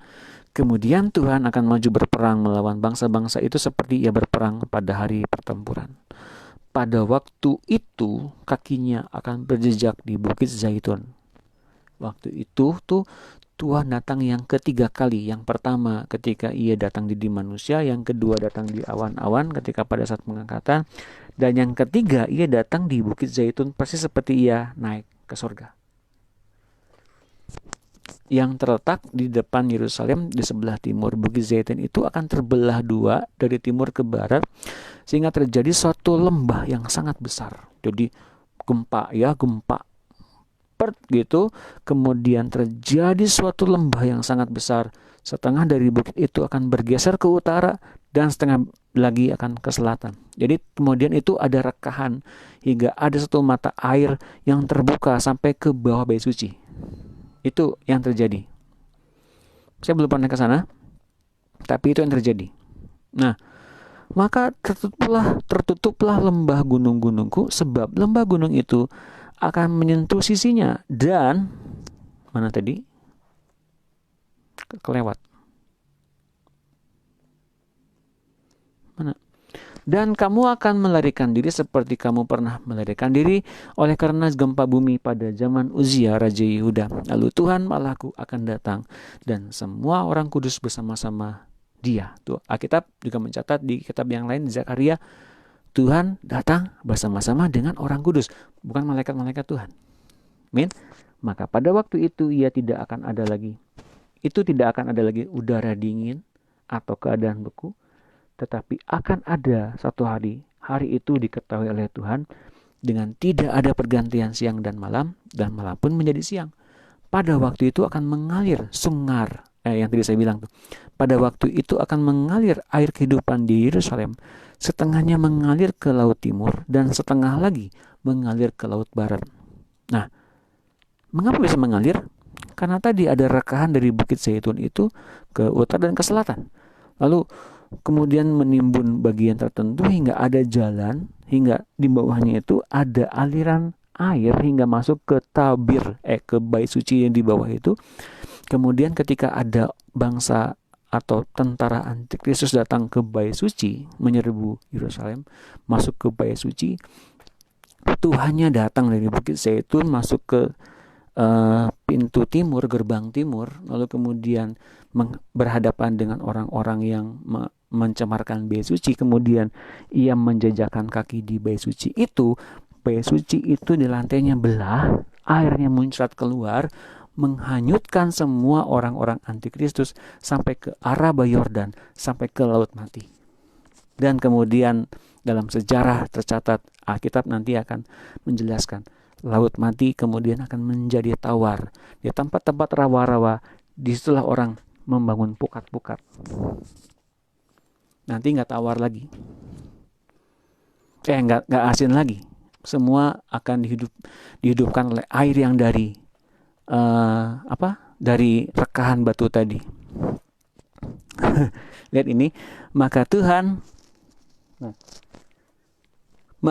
akan menjadi raja atas seluruh bumi. Pada waktu itu Tuhan adalah satu-satunya dan namanya satu-satunya.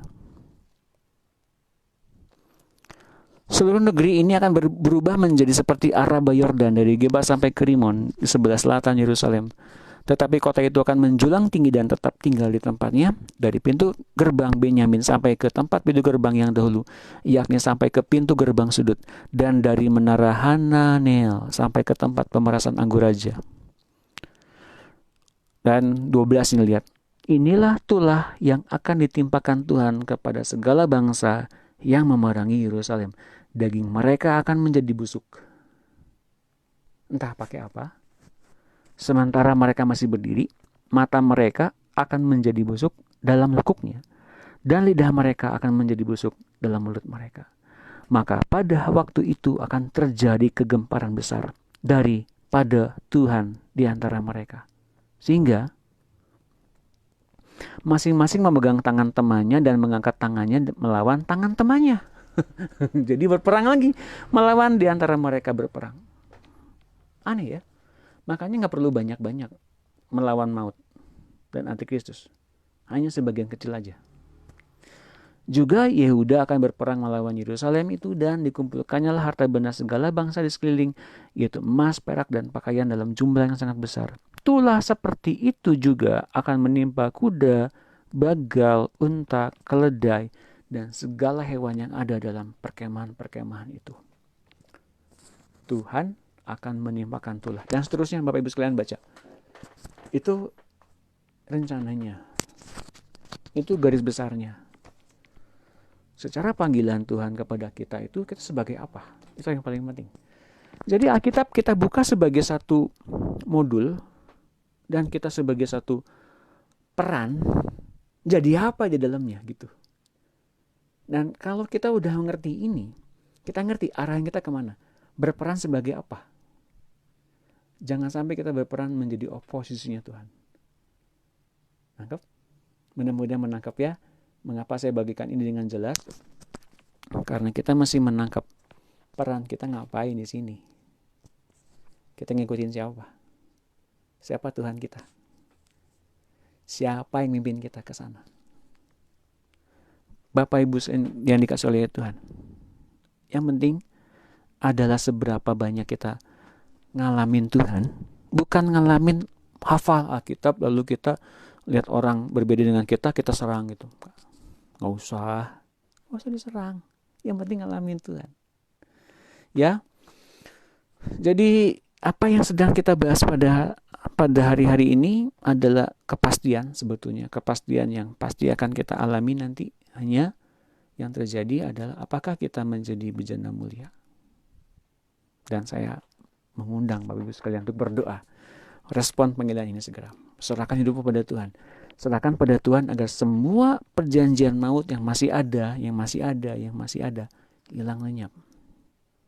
Jangan sampai kita dibebani dengan berbagai macam maut, pikiran-pikiran maut di dalamnya. Amin. Mari kita tundukkan kepala, kita berdoa. Haleluya. Bapa Surgawi, kami sekarang mau merespon panggilan-Mu. Kami sekarang ngalamin Tuhan, ngalamin Engkau, ngalamin hidup yang sebenarnya. Kami tidak mau melewatkan momen ini. Kami tidak mau menjadi orang yang biasa-biasa saja diperalat sana sini. Kami mau ngalamin Tuhan sendiri. Kami mau penuh di dalam diri-Mu. Mari Bapak, kami mau merespon. Ikuti kata-kata saya Bapak Ibu sekalian. Bapak Surgawi, saya mau menyerahkan seluruh aspek kehidupan saya kepadamu. Mari Tuhan Yesus, ambil alih semuanya. Saya mau dipenuhi oleh kepenuhan dirimu. Saya mendengar, sekarang saya mau melangkah dalam iman. Bantu saya ngalamin Tuhan. Hidup ini saya serahkan sepenuhnya. Saya pastikan seluruhnya. Engkau yang mengaturnya. Engkau yang jagai saya dengan perkataanmu. Maka Tuhan, bicaralah, pimpin saya masuk ke dalam jalan yang sedang Engkau susun. Jadikan saya bejana-Mu yang mulia.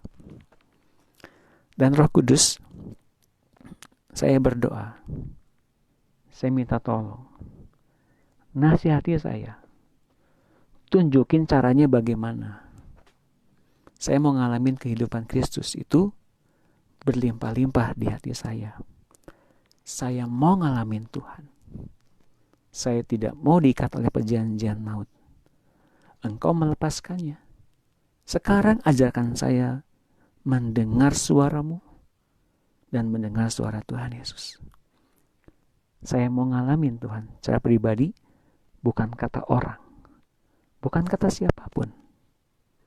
Saya didefinisikan sendiri oleh Tuhan yang ngomong di hati saya.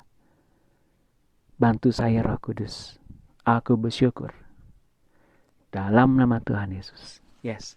Roh Kudus silakan komentarikan tepat dan benar setiap perkataan-perkataan anak Allah ini.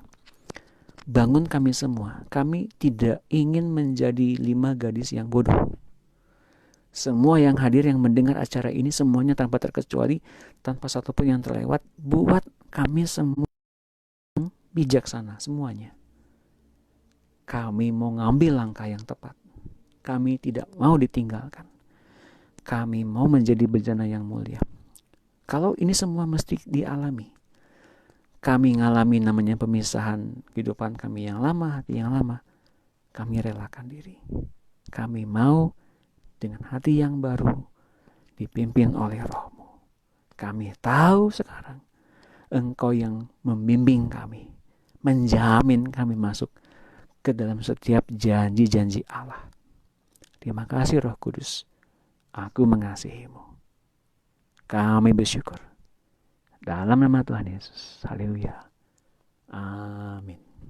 Baik Bapak Ibu sekalian, tinggal Bapak Ibu sekalian sekarang ngalamin sendiri perjumpaan pribadi dengan Tuhan, dan pastikan Bapak Ibu sekalian itu bertanya terus kepada Roh Kudus. Seperti Bapak Ibu sekalian, nanti ada satu kesaksian dari Ibu JB ya. Nanti saya undang Ibu JB besok untuk nelfon pakai fasilitas Facebook Messenger. Caranya bagaimana kok bisa diubah hatinya begitu? Wah, Tuhan bekerja banyak dalam kelompok kita, dalam kelompok pemuridan online pada hari-hari ini. Tuhan kerja sudah banyak, Tuhan ubahkan banyak, dan sekarang ayo tinggal kita konsisten dalam kasih Tuhan itu. Baik Bapak Ibu sekalian, sampai di akhir acara, jangan lupa setelah ini jam 7 akan ada webinar, seminar lewat online yang dibawakan oleh kakak rohani saya yaitu Pak Yosia, dan ikuti di YouTube channel, nanti ada di Facebook saya, ikuti, klik, lalu jam 7 yuk gabung sama-sama. Dan jangan lupa besok kita akan membahas tentang Perang Armageddon di jam yang sama 17 WIB bersama-sama dengan saya Dunu Yunus. Selamat malam, Tuhan memberkati.